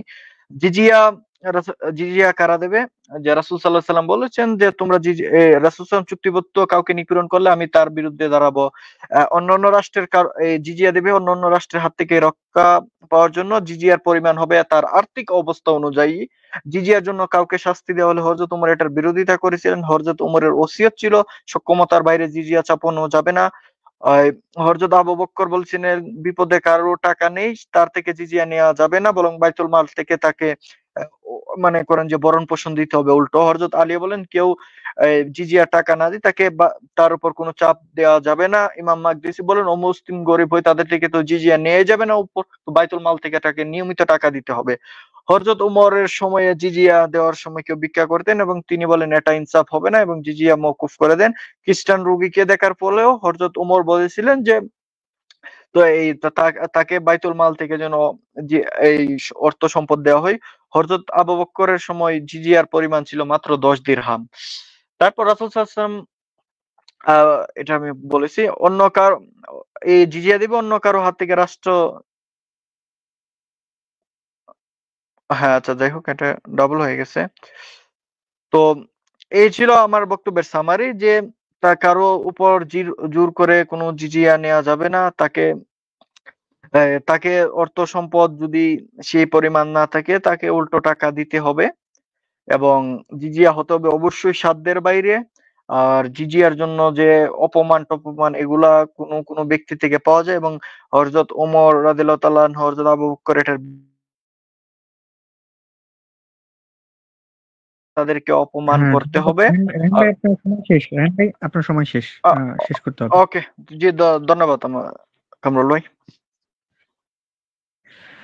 ধন্যবাদ রাহিন ভাই, আপনি যত সম্পূর্ণ সময় ইউজ করেছেন। আমরা প্রথম রাউন্ড 20 মিনিট শেষ করেছি। দর্শক মন্ডলী, আপনারা সবাই এই ডিবেটটিকে লাইভটাকে শেয়ার করে দিবেন, আপনারা অংশগ্রহণ করবেন নিজে। চমৎকার আলোচনা করছেন সত্য সন্ধানী ভাই প্রথম রাউন্ড। দ্বিতীয়তে আবার আলোচনা করলেন রাহান ভাই। ধন্যবাদ আপনাদের দুইজনকে। সত্য সন্ধানী ভাই, আমরা কি দ্বিতীয় রাউন্ড চালু করতে পারি? আপনি কি প্রস্তুত? সময় জি শিওর। জি, তাহলে আপনার সময় শুরু হচ্ছে এখন। জি, ধন্যবাদ। তো জিজিয়া কি, এই জিনিসটা আমি আলোচনা করেছিলাম, উনিও আলোচনা করেছেন। উনি বললেন যে অনেক মানবিক ভাবে তাদের কাছ থেকে জিজিয়া আদায় করা হয়, মওকুফ করা হয়। তো জিজিয়া কি আমরা জেনেছি। আপনি যদি আমার স্লাইডটি আনেন, জি ধন্যবাদ। জিজিয়া কি জেনেছি এটার মানবিকতার ভিত্তি কি? আমার একটাই পয়েন্ট ছিল যে মুসলমান এবং অমুসলিমদের মধ্যে পার্থক্য করা। হ্যাঁ, একটা দেশের নাগরিক উভয়ই হতে পারে, তারা অমুসলিম মুসলিম উভয় হতে পারে, তাদের মধ্যে যে পার্থক্য করা এবং তাদেরকে ভিন্নভাবে ট্রিট করা, ভিন্নভাবে তাদের সাথে ব্যবহার করা, এইখানেই মানবিকতার প্রশ্ন আসে যে কেন তাদেরকে তাদের পার্থক্য করা হবে। তাদের মানে ইসলামিক রাষ্ট্রে কি ধর্ম নিরপেক্ষতা আছে কি না, এই পয়েন্টে আমি কথা বলেছিলাম যে তারা কি ধর্ম পালন করতে পারবে কিনা। এবং সেখানে আমি ইসলামের সবচেয়ে বড় দলিল হচ্ছে কোরআন, আল্লাহর বাণী। এই কোরআনের আয়াত আমি দেখিয়েছিলাম যে 9 নম্বর সূরা 29 নম্বর আয়াতে করো জোরে তারা জিজিয়া প্রদান করবে। কেন একজনকে করো জোরে প্রদান করতে হবে? এখানে বোঝা যাচ্ছে যে ওই লোকটি অপরাধী। এবং আমরা তাফসিরে দেখেছি তার ইসলাম গ্রহণ না করা হচ্ছে শাস্তিযোগ্য অপরাধ। শুধু শাস্তিযোগ্য না, মৃত্যুদণ্ড প্রদান করার যোগ্য অপরাধ সে করেছে ইসলাম গ্রহণ না করে। এবং তাকে যাতে মৃত্যুদণ্ড না দেওয়া হয় এই কারণে তার কাছ থেকে অর্থটা গ্রহণ করা হচ্ছে। এটা আমি আবারও দেখাচ্ছি তাফসিরে। এটা হলো তাফসিরে জালালাইন। আমি তাফসিরে ইবনে কাসিরও পড়বো একটু পরে। যে জিজিয়া বলা হচ্ছে যে যা কাফেরদের জীবনের বদলে আদায় করা হয়, জীবনের বদলে যাতে তাদের মৃত্যুদণ্ড না দেওয়া হয়, মৃত্যুদণ্ড বাতিল করার জন্য এই অর্থটা নেওয়া হচ্ছে। এখন তাদের সাথে অনেক ভালো আচরণ করছে না, তাদের কি করছে? এখন জিজিয়া যেটা আমরা যদি হয়তো ইসলামিক রাষ্ট্রে দেখতে পাই যে হ্যাঁ ঠিক আছে, অনেক সুন্দর আচরণ করছে ইসলামিক শাসকরা, কিন্তু তাদের গ্রন্থে তো এটা লেখা আছে জীবনের বদলে আদায় করা হয়। হ্যাঁ, আমি যদি পড়ি, আমি জিজিয়া শব্দটি কোথেকে আসছে এগুলি উনি বলেছেন, ঠিক আছে, এগুলি উৎপত্তি কোথায়, বাট এইটার অর্থটা কি? মৃত্যুদণ্ড উপযুক্ত অপরাধী যে ব্যক্তি, তার মৃত্যুদণ্ড কার্যকর না করার বদলে তার কাছ থেকে এই অর্থ নেওয়া হচ্ছে যাতে তার মৃত্যুদণ্ড না দেওয়া হয়। সে যে অপরাধ করেছে, কি অপরাধ করেছে? ইসলাম গ্রহণ করেনি। আমি এটা থেকে দেখাই, আমি তাফসির ইবনে কাসির থেকেও দেখাই। আমি তাফসির থেকে একটু পাঠ করি, ইবনে কাসির পাঠ করি, আপনারা দেখেন যে এলো তাফসির ইবনে কাসির 29 নম্বর আয়াতের তাফসির। এখানে বলা হচ্ছে যাহাদের প্রতি কিতাব অবতীর্ণ হইয়াছে তাহাদের মধ্যে যাহারা আল্লাহ ঈমান আনে না ও পরকালে এবং আল্লাহর তাহার রসুল যা নিষিদ্ধ করিয়াছে তাহা নিষিদ্ধ করে না এবং সত্য দিন অনুসরণ করে না, তাহাদের সহিত যুদ্ধ করিবে। তাহলে তাদের সাথে যুদ্ধ করার জন্য আদেশ দেওয়া হচ্ছে যে পর্যন্ত না তারা নত হইয়া স্বহস্তে জিজিয়া দেয়। এখন আলোচ্য আয়াতে, প্রথম আয়াতে আল্লাহ তাআলা দৈহিক ও আত্মিক উভয় দিক দিয়া পবিত্র মুমিন দিগকে আদেশ করিতেছেন। যেহেতু মুশরিকদের আত্মা হইতেছে অপবিত্র, তার মানে অলরেডি তাদেরকে অপবিত্র বলা হচ্ছে। মুশরিকরা অপবিত্র। মুশরিক কারা? যারা মূর্তি পূজারী। হ্যাঁ, মুশরিক হলো মূর্তি পূজারী, তারা অপবিত্র, অমুসলিম, তারা বাতিল দিনের অনুসারী। অতএব তাহাদিগকে তার মসজিদুল হারামে প্রবেশ করিতে দিও না।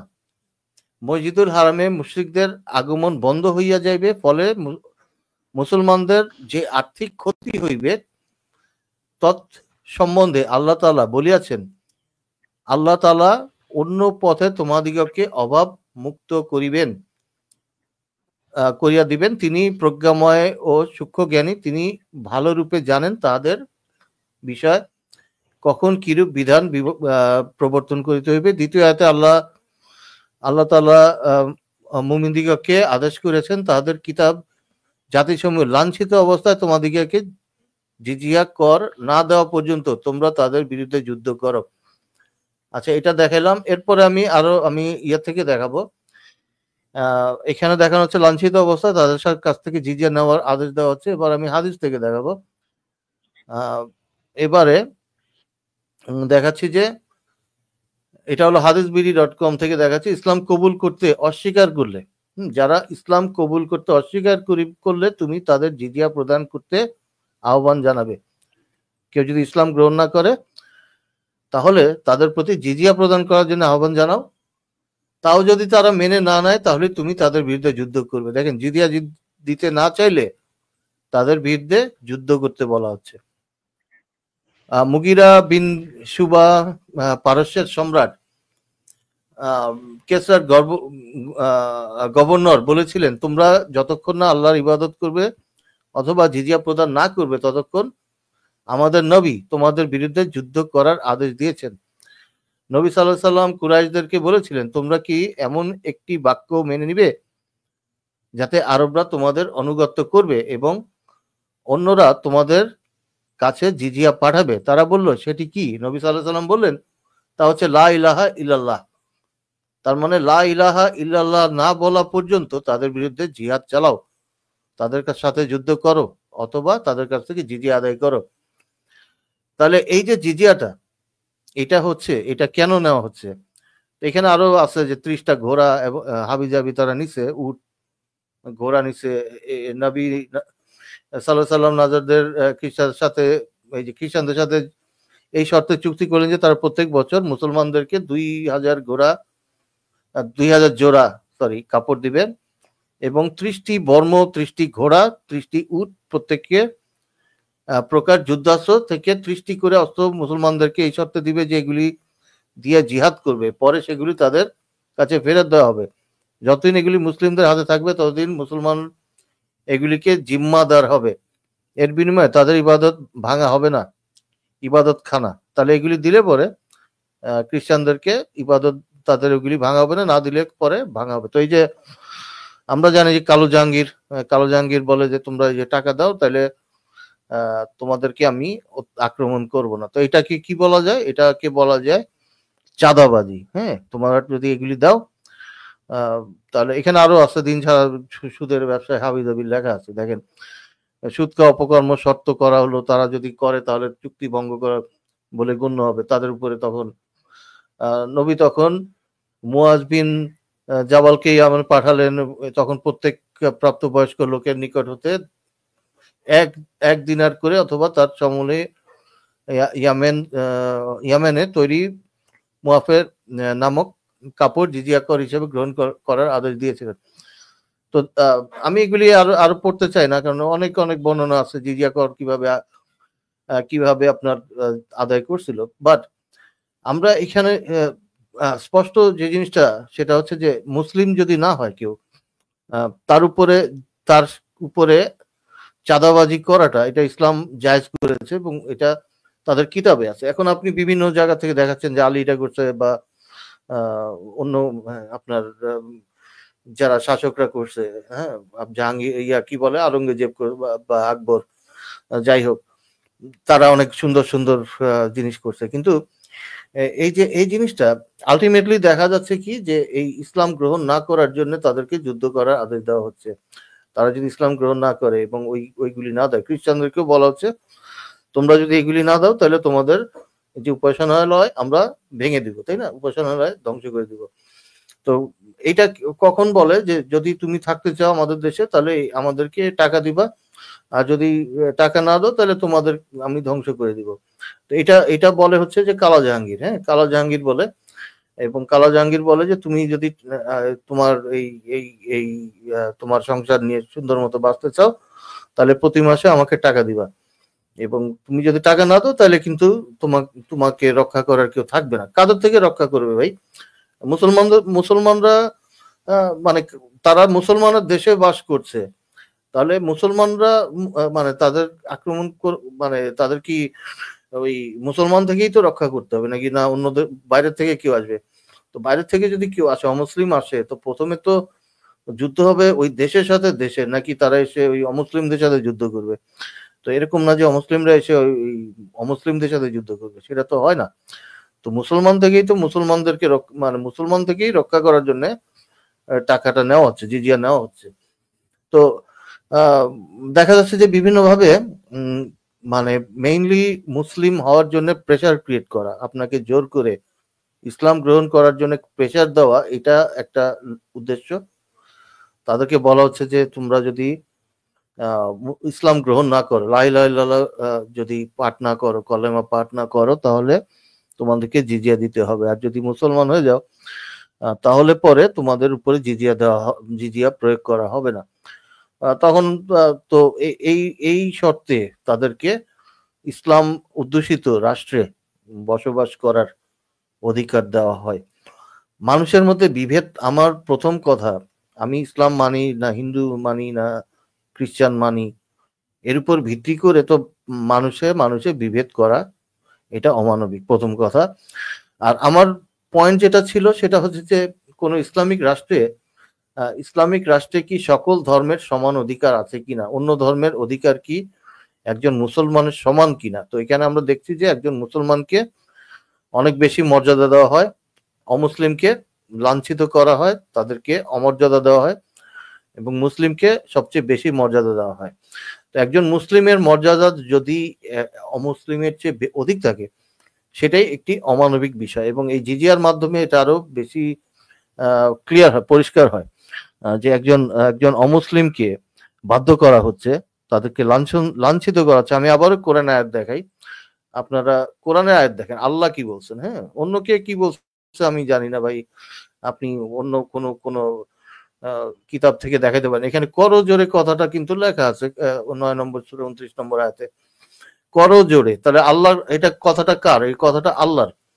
আল্লাহ বলছেন যে তোমরা যতক্ষণ না করজোড়ে জিজিয়া প্রদান করে ততক্ষণ পর্যন্ত তোমরা তাদের সাথে কি করবে? তোমরা যুদ্ধ করবে। হ্যাঁ, তো তাদের সাথে যুদ্ধ করবে যতক্ষণ না করজোড়ে, অর্থাৎ তারা যতক্ষণ না নতি স্বীকার করে, যতক্ষণ না তারা তোমাদেরকে বশ্যতা না স্বীকার করে, তোমাদেরকে যতদিন না মেনে নেয়, না নিচ্ছে, শাসক হিসেবে তোমাদেরকে মেনে না নিচ্ছে, ততদিন পর্যন্ত যুদ্ধ করবে এবং তারা করজোড়ে জিজিয়া প্রদান করবে। তো এই যে কেন আমি ট্যাক্স দিব, কেন করজোড়ে ট্যাক্স দিব ভাই? আমি কি অপরাধী? তো এখানে তাফসিরে গেলেই পাবেন যে তারা হচ্ছে শাস্তিযোগ্য অপরাধ করেছে। ইসলাম গ্রহণ না করে তারা মৃত্যুদণ্ডের, শুধু শাস্তিযোগ্য না, তাদের উপরে মৃত্যুদণ্ড হয়ে গেছে। তারা হলো শাস্তিযোগ্য, মৃত্যুদণ্ড দেওয়ার যোগ্য অপরাধ করে ফেলেছে, যেহেতু তারা মুসলমান না। এই মৃত্যুদণ্ড থেকে বাঁচার জন্যই জিজিয়া কর দিতে। আমি তাফসিরটা চাইলে আবারও দেখাবো, তাফসির ইবনে কাসির, তাফসির জালালাইন, দুইটাতেই লেখা আছে তারা মৃত্যুদণ্ড প্রাপ্য, অর্থাৎ তাদের অপরাধ এতটাই জঘন্য, এতটাই নিকৃষ্ট, এতটাই কঠোর যে তাদেরকে মৃত্যুদণ্ড দিতে হবে, যেহেতু তারা ইসলাম গ্রহণ করেনি। কিন্তু তাদের জীবন রক্ষার জন্য আমরা তাদের কাছ থেকে টাকা নিচ্ছি। কাদের থেকে জীবন রক্ষা করছি? যাতে তোমাদেরকে আমরা হত্যা না করি, তোমাদেরকে আমরা বাঁচতে দিচ্ছি, তোমাদেরকে ক্ষমা করে দিচ্ছি, দাস বানাচ্ছি না। তোমরা টাকা দাও, বাঁচতে পারবে। এটাই হলো জিজিয়া। ক্লিয়ারলি ভাই বোঝা যাচ্ছে। তো এইখানেই আমার প্রশ্ন। এবার আমি চাইবো উনি কোরআনের আয়াতটা একটু আমাকে ক্লিয়ার করে দিন, যে কোরআনের আয়াত তাফসীর থেকে আমাকে বলেন। ধন্যবাদ। ধন্যবাদ সত্য সন্ধানী ভাইকে তার দ্বিতীয় রাউন্ডে মূল্যবান বক্তব্য রাখার জন্য।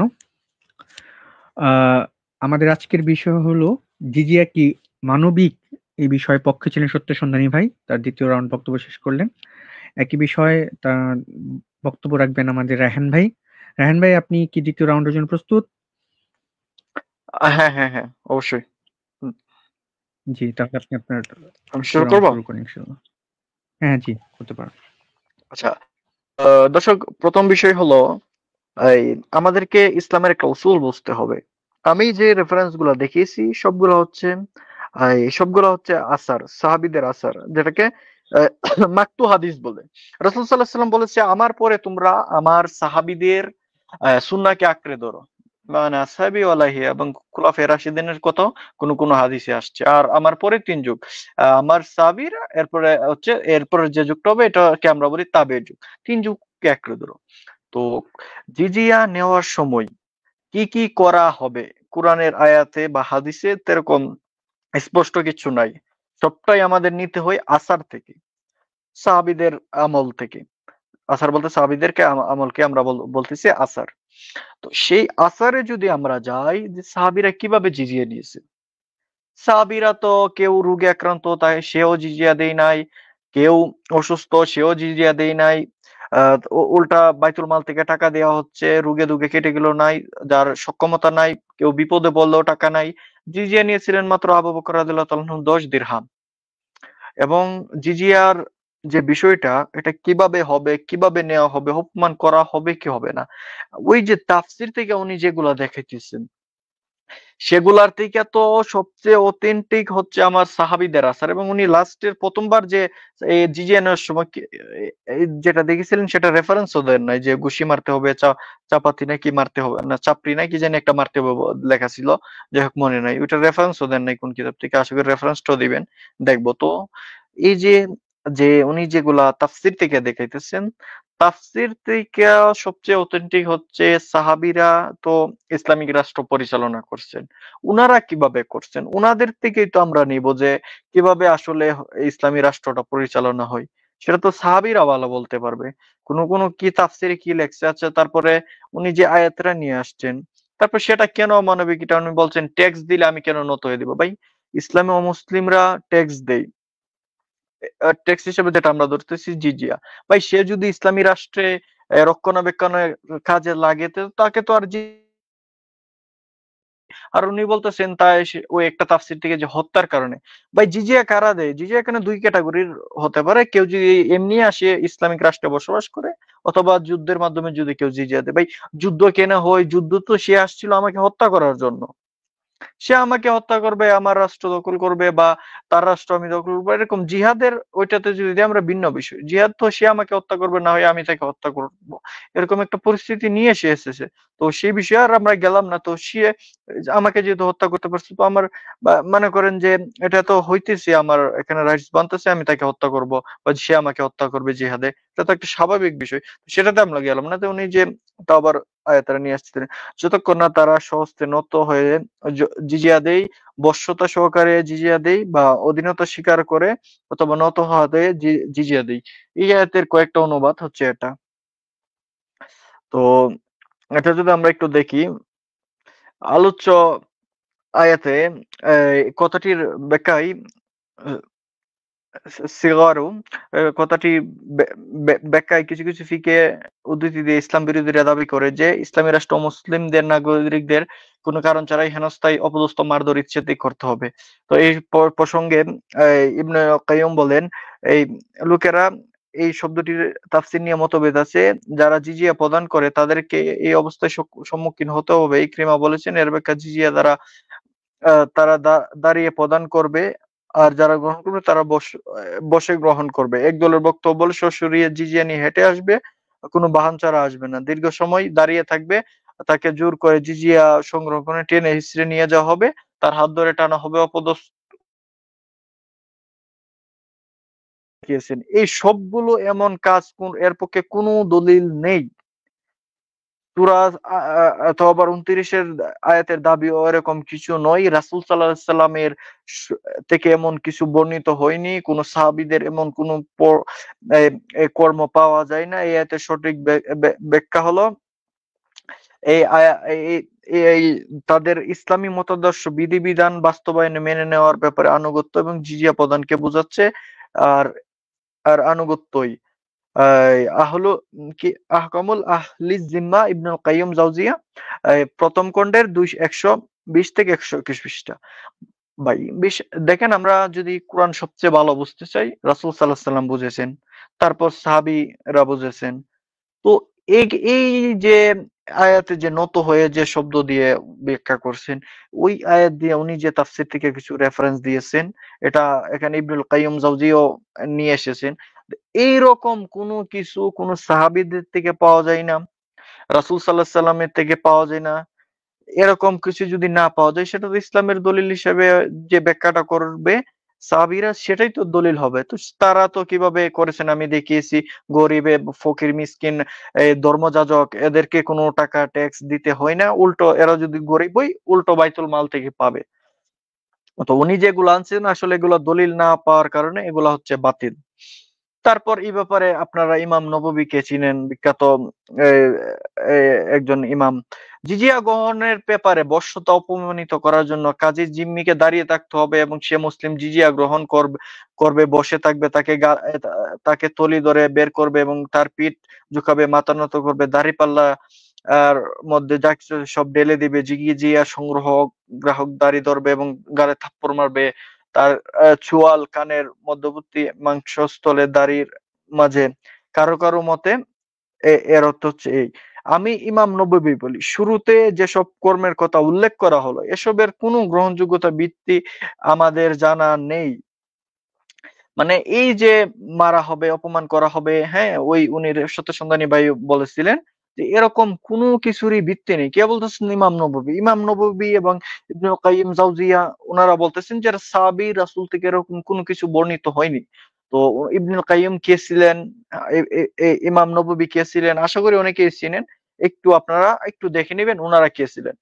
এগুলো কেবলমাত্র খোরাসানের কিছু আলেম উল্লেখ করেছেন যে আমাদের খোরাসান অঞ্চলে কিছু আলেম এগুলো উল্লেখ করেছেন।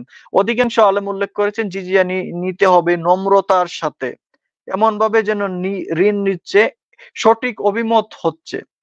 মানে আপনি যে জিজিয়া নিবেন সেটা নম্রতার সাথে নিবেন এবং একজন মানুষের সাথে আমরা যেমন ঋণ নেই, আমরা ঋণ যখন একজন মানুষ থেকে নেই আমরা কিন্তু তাকে অনেক বুঝিয়ে, অনেক মনে করেন যে ভালো ব্যবহার করে তাদের থেকে আমরা জিজিয়ে নিই, এমন ভাবে নেবে।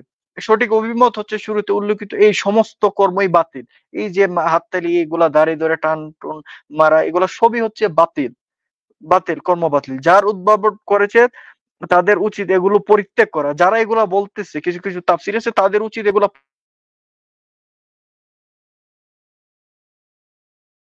80 একজনেরও কর্ম থেকে বর্ণিত হয়নি তারা জিজিয়া নেওয়ার সময় এরকম কিছু করতেন। মানে সাহাবীরাই তো কোরআন ভালো বুঝছেন, রাসূল সাল্লাল্লাহু আলাইহি সাল্লামের থেকে তো আর কেউ বেশি বুঝে নাই, এবং সাহাবী রাসূল সাল্লাল্লাহু আলাইহি সাল্লাম এগুলোই তো আমাদের কাছে দলিল। হ্যাঁ, তো এইগুলাতে আমরা এরকম কিছু পাই না, এরকম কিছু নাই কোন সাহাবীদের থেকে বর্ণিত। তাই এই যে কর্মগুলা উনি দেখিয়েছেন অপমান অপদস্থ, এগুলা বাতিল। এবং সঠিক অভিমত হচ্ছে ঋণ নেওয়ার সময় যেরকম আমরা মানুষকে বুঝিয়ে সেরকম নিতে হবে এবং নম্রতার সাথে নিতে হবে। রাউদাতুল তালেবিন ওয়াল উমদাতুল মুফতিন, আবু জাকারিয়া ইয়াহিয়া বিন শারাফ নববী, 10 খন্ডের 315 থেকে 316 পৃষ্ঠা। উনি যেগুলা বলতেছেন ইবনুল কাইয়িম জাওজি এবং ইমাম নববী এগুলাকে সম্পূর্ণভাবে রদ করেছেন। এখন উনি কি ইমাম নববীর থেকে বেশি বুঝে কিনা এটা একটু জানাবেন। তো ওই যে শব্দটা সাগার বেবি, এই অর্থ অপমান করা বা ছোট করা ইত্যাদি হয়। উপরোক্ত আলোচনায় আমরা দেখলাম জিজিয়া জিজিয়া দেওয়ার সময় মুসলিমদের আক্ষরিক অর্থে লাঞ্ছিত বা প্রহার করার পক্ষে এমন কোন দলিল নেই যা রাসূল সাল্লাল্লাহু আলাইহি ওয়াসাল্লাম এবং সাহাবী থেকে বর্ণিত। খোরাসান অঞ্চলের কিছু কিছু আলেম এগুলা বলেছেন, তাফসীরের কিতাব থেকে ইসলাম বিরোধিতা দেখায়, এটাই আমাদের দাবি। আচ্ছা, সালাফে সালিহিনের আমলে এরকম কোনো আমাদের কাছে রেফারেন্স পাওয়া যায় না। যেভাবে ঋণের টাকা নিতে হবে সেভাবেই আমাদের থেকে নিতে হবে। তো আচ্ছা, ইমাম শাফি বলেছেন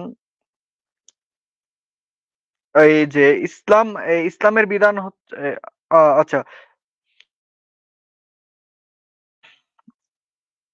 এটা কি পড়া হচ্ছে?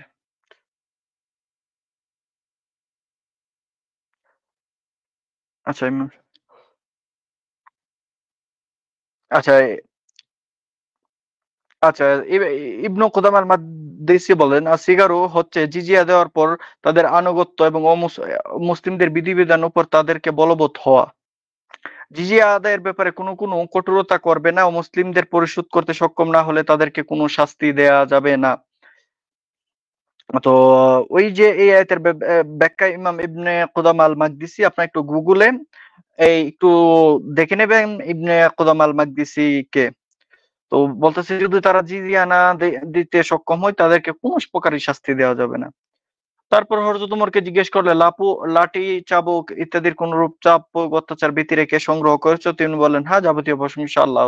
এইরকম কোন জোর জবরদস্তি করে কারো থেকে জিজিয়া নেওয়া যাবে না। আল মুগনি ইবনে কুদামা আল মাকদিসি 9 খন্ডে 374 পৃষ্ঠা। আর এখানে সিগার শব্দের অর্থ হলো ইমাম শাফি বলেছেন ইসলামের বিধান তাদের উপর প্রয়োগ করা, মানে ইসলামের জিজিয়া একটা বিধান, সে সেটা দিবে। কিতাবুল মোহাম্মদ বিন ইদ্রিস আশ-শাফি 4 খণ্ডের 219 পৃষ্ঠা। তো ইসলামে শরিয়াতে যাকাত তো দেই, এটা প্লাস আমরা আরো কিছু দেখে নেই। ইবন আব্দুল্লাহ খাত্তাম এবং যে হযরত উমরের একটা এখানে বিষয় পাওয়া যায়, শামের খ্রিস্টানদের সাথে সন্ধি করে অমুসলিমদের তুরিন, আচ্ছা এখানে, আচ্ছা যাই হোক। আর আচ্ছা একটু এটা অন্য বিষয়ে। আচ্ছা এ নিয়ে দর্শক, ইসলামের জিজিয়া নেওয়ার সময় কাউকে কি অপমান করা যাবে কিনা এ নিয়ে আপনারা ডক্টর আবু বকর মোহাম্মদ জাকারিয়া স্যারকে চিনেন। তো আবু বকর মোহাম্মদ জাকারিয়া স্যারের একটা আমরা ভিডিও নিলে, ভিডিওটা দেখলে আসলে বিষয়টা ক্লিয়ার হয়ে যাবেন কে জিজিয়া নেওয়ার সময় তাদেরকে অপমান করা যাবে কি যাবে না, একটু শুনেন। মোহাম্মদ মুশফিকুর রহমান মিনার প্রশ্ন করেছেন, ইসলামী রাষ্ট্রে অমুসলিম নাগরিকদের থেকে জিজিয়া নেবার প্রক্রিয়া কি? আমার কথা কি জিজিয়া শোনা যাচ্ছে? নেবার সময় অমুসলিম নাগরিকদের করে বাহির করার কথা কি কোরআন সুন্নাতে পাওয়া যায়? মুশফিকুর রহমান মিনার, অমুসলিম নাগরিকদের থেকে জিজিয়া নেওয়ার প্রক্রিয়া হচ্ছে মূলত জিজিয়া কি জন্য নেওয়া হয় তা যদি আমরা বুঝতে পারি তাহলে এটাকে হেয় বা অন্য কিছু মনে করা যায় ঠিক নয়। মুসলিম নিয়ম হচ্ছে মুসলিম রাষ্ট্রের যারা পাহারাদার হবে, যারা কষ্ট করবে, পাহারা দেবে সমাজকে অথবা রাষ্ট্রকে পাহারা দেবে, তারা হবে এই সরকারি বাহিনী। এদেরকে নিয়ম হচ্ছে এদের দেখাশোনা, দায়িত্ব, পয়সা খরচ, এই জন্য এই এক করটা নিতে হয়। এখন মুসলিমদের থেকে নেয় না কেন? মুসলিম নেয় না যে মুসলিম থেকে জাকাত নেওয়া হয়। জাকাত বিভিন্ন জাকাতের খাত থেকে সব জায়গায় ব্যয় করা যায়, কিন্তু কাফেরদের থেকে কোনো জাকাত নেওয়া যায় না। তার কাফেরদের থেকে কোনো অতিরিক্ত সম্পদ চার্জ করা যায় না। এই জন্য তাদের থেকে স্পেশালি জিজিয়াটা নেওয়া হচ্ছে, এই জন্য যে তাদের এই জিজিয়াটা দিয়ে তাদেরকে রক্ষণাবেক্ষণের ব্যবস্থাপনা করা হবে, তাদের হেফাজতের ব্যবস্থাপনা করা হবে, রক্ষণাবেক্ষণ করা হবে। এবং মুসলিমদের থেকে যেভাবে জাকাত নেওয়া হয়, তাদের থেকে যদি কোনো জিজিয়া না নেওয়া হয় তাহলে মুসলিমদের এবং তাদের মধ্যে যে অর্থনৈতিক যে ভারসাম্য সেটা সংরক্ষিত হবে না। ইসলাম সে অর্থনৈতিক ভারসাম্যের জন্য সেটা করেছেন, কিন্তু কখনো যখন আবার এটা ইসলাম বলে দিয়েছেন যারা কর্মঠ শুধু তাদের থেকে নেওয়া হবে, ছোট বাচ্চাদের অথবা যারা বৃদ্ধ হয়ে গেছে তাদের থেকে সেটা মওকুফ করা হয়েছে, বরং যারা কর্মঠ কাজ করতে পারে তাদের থেকে নেওয়া হয়। আপনি চিন্তা করে দেখবেন যে এই নীতি কিন্তু অত্যন্ত সুন্দর। ওমর রাদিয়াল্লাহু আনহু এক লোককে দেখেছেন যে বৃদ্ধ বয়সে সে ভিক্ষা করে বেড়াচ্ছে, এক অমুসলিম, এই জন্য যে সে যেন জিজিয়া দিতে পারে। ওমর রাদিয়াল্লাহু বললেন যে এটা কখনো হতে পারে না, বেইনসাফি যে আমরা তার যখন যৌবন ছিল সে সময় তার থেকে অর্থ নিয়েছি, এখন সে ভিক্ষা করে আমাদেরকে আবার অর্থ দেবে, এটা ঠিক নয়। এবং তার জন্য তিনি বলছেন তাকে মওকুফ করা হলো, অর্থাৎ আর কিছু দিতে হবে না। এই জন্য ইসলামী শরীয়তের এই নীতি অত্যন্ত সুন্দর।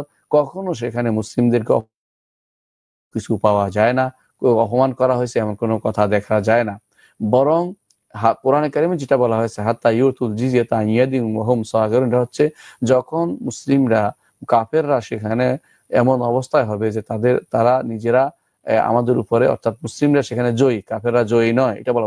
ওয়া হুম সাগিরুন অর্থ হলো তারা বিজিত, আমরা বিজয়ী, এটা বলা উদ্দেশ্য। অর্থাৎ এরকম নয় যে তাদেরকে অপমান করে, তাদেরকে মেরে ধরে তাদের থেকে জিজিয়ে নিতে হবে, অথবা তারা অপমানিত করে তাদের থেকে বিভিন্নভাবে অপমানজনক ব্যবহার করে নিতে হবে। এটা কোরআন হাদিসে কোথাও বলা হয়নি এবং এর কোনো নজির ইসলামে নেই। এই জন্য ভুল অনুবাদ যেন আমরা না করি, সঠিক অনুবাদটি যেন আমরা করি, এই বিষয়টি আমাদের খেয়াল রাখা উচিত।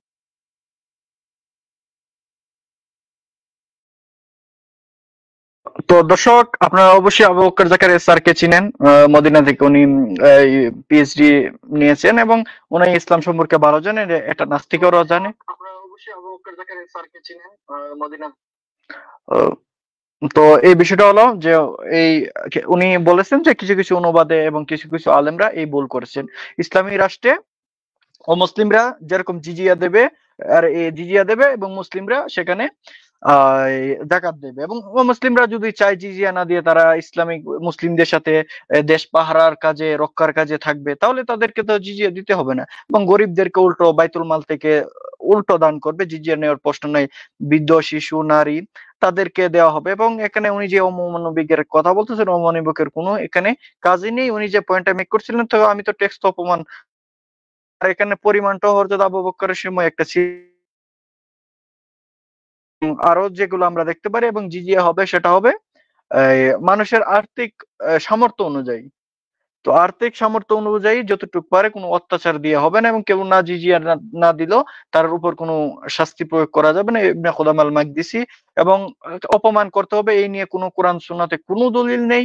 এবং যারা বলেছেন তারা একটা ভুল বলেছেন। এটা কে বলেছেন? এটা আমি বলি না, ইমাম নববী বলতেছেন, ইমাম ইবনে কুদামা মাকদিসি বলতেছেন, ইবনে কাইয়ুম জাওজি বলতেছেন, এবং আপনারা ডক্টর আবু বকর জাকারিয়া স্যারকেও দেখছেন, উনিও বলতেছেন। তো এবং কিছু কিছু জায়গায় যে ভুল অনুবাদ আছে এটা আবু বকর জাকারিয়া স্যারও বলেছেন, ইমাম নববীও বলেছেন। তো সেগুলো আমরা না করি, এবং কোরআন হাদিস থেকে কোনো কিছু আসলেই যে সেটা এই হবে, এবং কোনো ফেকা অবশ্যই ইসলামের দলিল, কিন্তু ভুল ফেকা ইসলামের দলিল না। এবং আমরা সত্য সন্ধানী ভাইয়ের একজন উস্তাদ আছেন আসিফ মহিউদ্দিন, ওনার একটা ভিডিও দেখে নেই সব ফেকা কি দলিল এটা কিনা, হচ্ছে একটু শুনেন। আই ফতোয়া ওয়েবসাইটে দেয়া আছে, এখনো দেয়া আছে। ফতোয়ার ডেটটা হচ্ছে নভেম্বর 13, 2020। মুফতি অলিউল্লাহ ফতোয়াটা দিয়েছেন, এবং এই ফতোয়াটা খুবই মানে ভালো একটা ফতোয়া, কারণ এই ফতোয়াটার ভিতরে সমস্ত দলিল সহ এই ফতোয়াটা দেয়া হয়েছে। ফতোয়া হইলেই তো হবে না, বা মতামত হইলেই তো হবে না, মতামতের পিছনে দলিল থাকতে হয়। ইসলামের যে কোনো একটা বিষয়ের মতামতের উপরে দলিল থাকতে হয়। দলিল ছাড়া সেটা ব্যক্তিগত মতামত হতে পারে, কিন্তু সেটা ইসলামের দলিল না। তো দেখতে পাচ্ছেন আমাদের সত্য সন্ধান ভাইয়ের উস্তাদ, ধন্যবাদ উনিও রায়হান ভাই, লাইভে এটা আপনার স্বীকার শেষ করেন। করতে হবে। রায়হান ভাই, আচ্ছা আপনার সময় শেষ হয়ে গেছে দ্বিতীয় রাউন্ডে। আর আচ্ছা, আমি 5 মিনিট 5 চাইলে মিনিট আপনি নিতে এক্সট্রা পারেন, নইলে নিতেছি। আমি আমার 5 মিনিট জি এখনই জি। নিয়ে নিচ্ছি। তো তো তো দেখতে পাচ্ছেন যে নাস্তিকরাও জানে যে ফতোয়া হলে হয় না, সেটা তার পিছনে দলিল থাকতে হয়। তো আমাদের যে দলিল আমরা দেখিয়েছি যে জিজিয়া সাধ্যের মধ্যে হবে, জোর জবরদস্তি করে কোনো কিছু চাপানো যাবে না, তাদেরকে কোনো কষ্ট দেওয়া যাবে না, মারা প্রহার করা এগুলার কোনোই নজির ইসলামে নেই। তাদের কাছ থেকে এরকম ভাবে জিজিয়া নিতে হবে যেন কি কি মানে ঋণ নেওয়া হচ্ছে। আমরা কিন্তু ঋণ নেওয়ার সময় একজনের সাথে খুবই ভালো ব্যবহার করে ঋণ ঠিক একই কাজ করে জিজিয়া নিতে হবে। এবং জিজিয়া রোগীদের জিজিয়া নেই, সাধ্যের মধ্যে যতটুক দেই অতটুক দিতে হবে। কেউ জিজিয়া না দিলে তাকে কোনো শাস্তিও দেওয়া যাবে না। তো এবং এই যে বিষয়টা হলো, আর এই যে এই আয়াতের এই ইয়েটা তো আবু বকর জাকারিয়া স্যার বললোই যে ভুল অনুবাদ যেন আমরা না করি। আর এই যে বিষয়গুলো আমরা দেখলাম যে উনি যেগুলা দেখিয়েছেন এগুলাকে ভুল বলে আখ্যায়িত করেছেন ইসলামিক বড় বড় স্কলাররা, খুরাসানের কিছু আলেম এরকম বক্তব্য দিয়েছেন, এবং আমাদের সত্য সন্ধানী ভাই এটাই দেখিয়েছেন। তো জিজিয়া একজন মুসলিম জাকাত দিতে পারবে, হ্যাঁ, আর একজন মুসলিম কেন জিজিয়া দিবে না? ইসলামী রাষ্ট্রে বসবাস করবে, সে জিজিয়া দিবে। সে যদি জিজিয়া না দিতে চায় দেশ রক্ষার কাজে নিয়োজিত হোক। এবং দেখেন দেশ রক্ষার কাজে তা থেকে যে জিজিয়াটা নেওয়া হবে সেটা যদি রক্ষা না করতে পারে, সে মানে মুসলিমরা যদি সেটাতে ব্যর্থ হয়, তাহলে কি সে কি করতে হবে? এই জিজিয়ার টাকাটা ফেরত দিবে। এবং এইরকম নজিরও আমরা সাহাবীদের আসার থেকে দেখিয়েছি যে জিজিয়ার টাকা ফেরত দেওয়া। তারপর উনি আরেকটা কথা মেবি বলেছিলেন যে মুসলিমদেরকে তো মুসলিমরাই আক্রমণ করবে, তো তাদের থেকে কেন? ভাই ইসলামিক রাষ্ট্রের পাশে কি অন্য কাফের রাষ্ট্র কি কাফেরদের সাথে জিহাদ করে না? তো তাদের কাছ থেকে রক্ষা করতে হবে দেশ পক্ষে দেশ, সে কারণে জিজিয়া দেওয়া হয়। সে অভ্যন্তরীণ কোনো কিছুর জন্য জিজিয়া না, অভ্যন্তরীণ বিষয়ের জন্য আমাদের আইন রয়েছে। তো ভাই সেই জায়গায় বাংলাদেশে যদি 2.5% মনে করেন যে প্রতি 40% 40 টাকায় যদি আমরা 1 টাকা যাকাত দেওয়া লাগে হিসাবে, তো 40% এর 1%, আর জিজিয়া তো এর তুলনায় যদি আমরা 10 দিরহামও ধরি, এটা তো অনেক। তো জিজিয়া যদি এটা না আবু বকর রাদিয়াল্লাহু আনহু 10 দিরহাম ছিল, এটা পরিস্থিতির উপর ভিত্তি করা হবে জিজিয়া। এবং জিজিয়ার যে আরোপটা আপনাদেরকে দেখিয়েছি খুবই অল্প পরিমাণ, সাধ্যের মধ্যে, না দিলে তাদেরকে কোনো শাস্তি দেওয়া যাবে না। বৃদ্ধ, গরিব, দান দক্ষিণায় চলে এরকম কোনো ব্যক্তির থেকে টাকা নেওয়া যাবে না, এবং উল্টো তাদেরকে টাকা দিতে পারবে। তো দর্শক, উনি যে দাবিগুলো করছেন অপমানের বিষয়, এগুলো কোরআন সুন্নাহ দ্বারা প্রমাণিত না। এগুলা ভুল কিছু অনুবাদ এবং ভুল কিছু কুরাইশের আলেমরা এরকম কিছু করেছেন। তো সেগুলার দলিল কোনোদিনও ইসলাম হবে না। এটা আমরা বড় বড় আলেমদের থেকে আপনাদেরকে দেখিয়েছি। যদি এর পক্ষে কোনো সাহাবীদের দলিল থাকতো তাহলে আমরা ওনারটা মেনে নিতাম। কারণ সাহাবীদের জীবনে আমরা উল্টা পাই, সাহাবীরা কি কি করেছেন কাফেরদের সাথে, এরকম আমরা দেখলে আশা করি বিষয়টা আপনারা বুঝতে পারবেন। তো এখানে অমানবিক হওয়ার কোনো কারণই নেই। মুসলিমদের কাছ থেকে যদি জাকাত বা অন্য কিছুই না নেওয়া হতো, তাহলে আমরা বলতে পারতাম হ্যাঁ শুধু মুসলিমরা কেন দিবে দেশ রক্ষার কাজে? দেশ রক্ষার কাজে যারাই থাকবে সবাই দিতে হবে, এবং সেই অমুসলিমদের কাছ থেকে অবশ্যই এই কি এই ঋণ নেওয়ার মতো যেভাবে টাকা নেই সেভাবে নিতে হবে। এবং তাদের সাথে ভালো ব্যবহার করতে হবে। এই বলেই আমার বক্তব্য শেষ করছি। আর উনি যেগুলো দেখেছেন এগুলো ভুল, আলেমরাই বলেছেন, এটা আমার কোনো বক্তব্য না। উনি কি ওইসব আলেমদের থেকে বেশি বুঝে কিনা একটু বলবেন। জি, ধন্যবাদ সবাইকে, দর্শক এবং সত্য সুন্দরী ভাই, মডারেটর যিনি আছেন কামরুল ভাই। হ্যাঁ, এবার আমার বক্তব্য শেষ করতেছি, কামরুল ভাই। আচ্ছা, ধন্যবাদ রাহেন ভাই, আপনার দ্বিতীয় পর্ব এবং আপনার যে বরাদ্দকৃত এক্সট্রা 5 মিনিট সেটা আপনি নিয়ে ফেলছেন। ধন্যবাদ আপনার মূল্যবান বক্তব্য রাখার জন্য। আমাদের এখন লাস্ট রাউন্ড, মানে তৃতীয় রাউন্ড আছে। তো আশা করি এই রাউন্ডে আপনারা আপনাদের এই টোটাল বক্তব্যের একটা সামারি দিবেন, একটা মেসেজ দিবেন এখান থেকে কি বুঝাতে যাচ্ছেন, কি উদ্দেশ্য ছিল সেটা। আর নতুন প্রশ্ন না ছুড়ে দেওয়াটাই মনে হচ্ছে ভালো হবে। এখানে আপনাদের অবস্থান করবেন আর দর্শকদের উদ্দেশ্যে আপনাদের কিছু যদি বলার থাকে সে বলবেন। তারপরে আমরা এর পরের চতুর্থ রাউন্ড মানে কিছু গেস্ট নেব ইনশাল্লাহ। জি সত্য সন্ধানী ভাই, আমরা তৃতীয় রাউন্ড শুরু করব। জি ধন্যবাদ। তো আমার মেইন পয়েন্টটাই ছিল যে একটা ইসলামিক রাষ্ট্রে মুসলিম এবং অমুসলিমদের মধ্যে পার্থক্য করা, একজন মুসলিম এবং আরেকজন যে ইসলাম গ্রহণ করেনি, প্রথমত তাকে ইসলাম মানে গ্রহণ করার জন্য আহ্বান করা হয়। আহ্বান না, সে যদি ইসলাম গ্রহণ না করে তাকে জিজিয়া দিয়ে থাকতে হয়। জিজিয়াটা কি এটা আমরা তাফসিরে দেখেছি যে তার যে শাস্তি মৃত্যুদণ্ড প্রাপ্ত, সে যে ইসলাম গ্রহণ না করার জন্য মৃত্যুদণ্ড প্রাপ্ত সাজাপ্রাপ্ত আসামি, তার যে মৃত্যুদণ্ড অকার্যকরী করার জন্য এই জিজিয়াটা ধার্য করা হচ্ছে, তাই না? সে তাকে যাতে হত্যা না করা হয়। এটা আমি কোরআন তাফসির থেকে দেখেছি। এখন কে কি বললো ভাই, কোন আলেম কি বলছে আমি জানি না। আমি আল্লাহর বাণী এবং একজন প্রসিদ্ধ তাফসিরকারী, আমি আল্লাহর বাণী দেখিয়েছি, কোরআনের আয়াত দেখিয়েছি যে তাদেরকে করজোর করে। এখন কোন আলেম কি বলছে ভাই আমি জানি না, এটা আল্লাহ বলতেছে। আল্লাহ বলতেছে 9 নম্বর সূরা 29 নম্বর আয়াতে, করজোরে জিজিয়া প্রদান করে, যাতে তাদের সাথে যুদ্ধ করো তোমরা, হ্যাঁ তাদের সাথে যুদ্ধ করো যতক্ষণ পর্যন্ত না তারা করজোরে জিজিয়া প্রদান করে। এখন কোন আলেম জাকারিয়া কি বললো বা আপনার আসিম মহিউদ্দিন কি বললো আমার কিছুই যায় আসে না। আমি আল্লাহর বাণী হচ্ছে সবচেয়ে বড়, এখানে সবার থেকে বড় হলো আল্লাহর বাণী থেকে দেখেছি। এরপরে তাফসিরে ইবনে কাসির থেকে দেখেছি, তাফসিরে জালালাইন থেকে দেখেছি যে জিজিয়া হচ্ছে জীবনের বদলে আদায় করা হয়। তাদের যে মৃত্যুদণ্ড দেওয়া হচ্ছে না বা তাদের যে জীবন রক্ষা করা হচ্ছে, তারা যে অপরাধ করেছে, মৃত্যু শাস্তিযোগ্য অপরাধের থেকে রক্ষা করার জন্য এই টাকাটা নেওয়া হচ্ছে। এবং আমি হাদিস থেকে দেখালাম যে তাদেরকে, তাদের যে খ্রিস্টানদেরকে বলা হচ্ছে তোমাদের উপাসনালয় ধ্বংস করা হবে না যদি তোমরা এই পরিমাণ জিজিয়া প্রদান করো, তা না হলে তোমাদেরকে ধ্বংস করা হবে। তো এই থেকে ক্লিয়ারলি বোঝা যায় যে এইখানে জিজিয়াটা কেন মুসলমানদের সাথে অন্য ধর্মের মানুষদের যে বিভেদ সৃষ্টি। এবং আমরা কোরআনের অনেক আয়াতেও পাচ্ছি যে তোমরা কাফেরদের সাথে বন্ধুত্ব করো না, তোমরা তারা তাদের দলভুক্ত, বা এরকম অনেক আয়াত আছে। সূরা নিসার 139 নম্বর আয়াতে আছে যে যারা মুসলমান বর্জন করে, কাফেরদের নিজেদের বন্ধু বানিয়ে নেয়, তাদের সম্মান প্রত্যাশা করে, অথচ যাবতীয় সম্মান শুধুমাত্র আল্লাহরই। তো দেখা যাচ্ছে যে যারা আল্লাহকে মানে না তাদের কোনো সম্মান দেওয়া হয় না। সুতরাং তাদেরকে যে অপমানিত অপদস্থ করা হয় বিভিন্ন ভাবে দেখানো হচ্ছে। কোরআনের আয়াতের মধ্যে আছে করজোরে যাতে তারা জিজিয়া প্রদান করে। পয়েন্ট এটাই ছিল যে অমুসলিমদেরকে ভিন্ন ভাবে দেখা হচ্ছে মুসলমান রাষ্ট্রে এবং তাদেরকে করজোরে তাদেরকে অপমানিত অবস্থায় এই জিজিয়াটা আরোপ করা হচ্ছে যাতে তাদেরকে হত্যা করা না হয়, তাদের মৃত্যুদণ্ড না দেওয়া হয়। এই কারণেই আমার আপত্তি। এখন অন্য আপনি হাদিস দেখাবেন যে অনেক ইয়ারা সাহাবীরা কত ভালো ছিল, ভদ্র ছিল, আবু বকর জাকেরিয়া বলছেন এই সেই, বাট কোরআন আল্লাহ তো বলছে যে তাদেরকে অপমানিত করো, তাদেরকে, এবং রসুল সাল্লাল্লাহু আলাইহি সাল্লাম বলছেন যে তোমরা তাদের সাথে জিহাদ করো, যুদ্ধ করো যতক্ষণ না তারা ইসলাম গ্রহণ না করে, লা ইলাহা ইল্লাল্লাহ যতক্ষণ পর্যন্ত না বলছে ইলাল্লাহ যতক্ষণ না বলছে তাদের সাথে জিহাদ করো। তার মানে এখানে অলরেডি তাদের উপরে আপনার তাদের যে পার্থক্য করা হচ্ছে সেটা পরিষ্কার।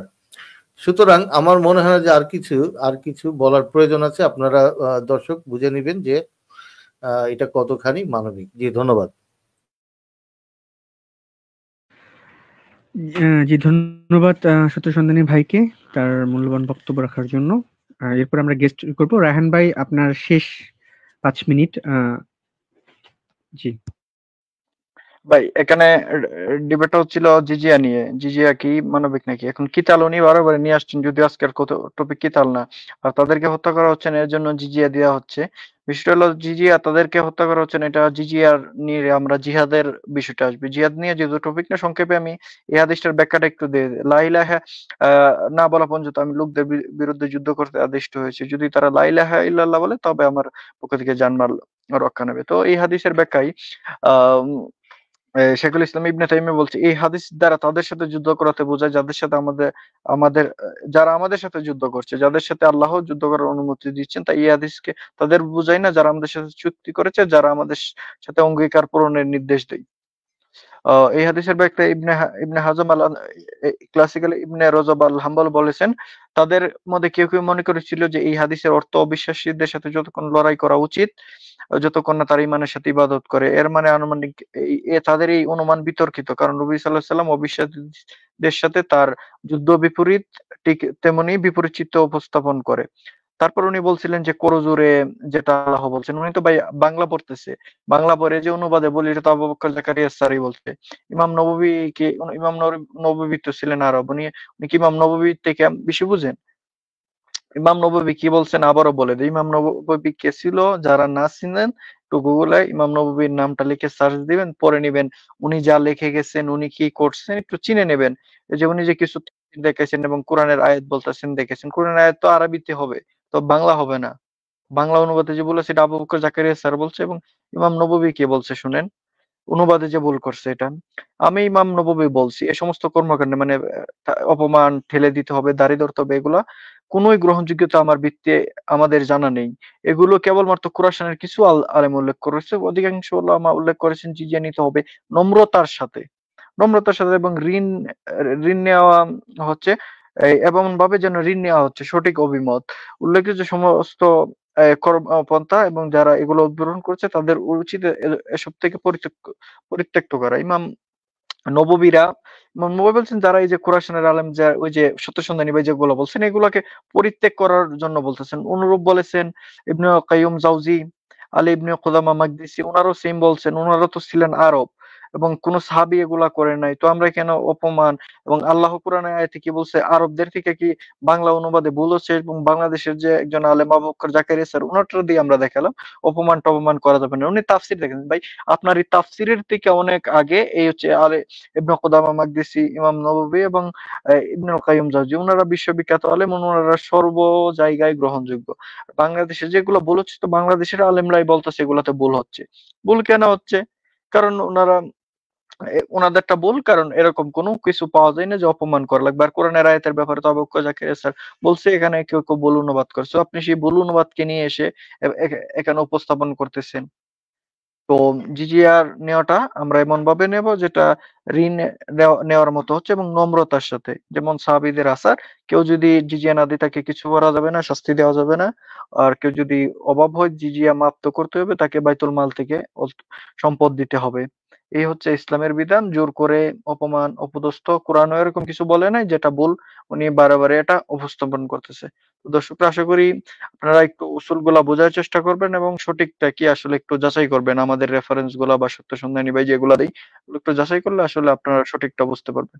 জি, বলে আমি আমার বক্তব্য শেষ করছি, এবং যারা দেখতেছেন সবাইকে অসংখ্য ধন্যবাদ, এবং সত্য সন্ধানী ভাই প্লাস জি, কামরুল ভাই এবং যারা আছেন। জি, ধন্যবাদ সত্য সন্ধানী ভাই আর আমাদের রায়হান ভাই দুইজনকে। আজকে আমাদের বিতর্কের বিষয় ছিল জিজিয়া কি অমানবিক, এর পক্ষে ছিল সত্য সন্ধানী ভাই আর বিপক্ষে ছিল রায়হান ভাই। তো আমাদের 3টা রাউন্ড শেষ করলাম আমরা, আলহামদুলিল্লাহ।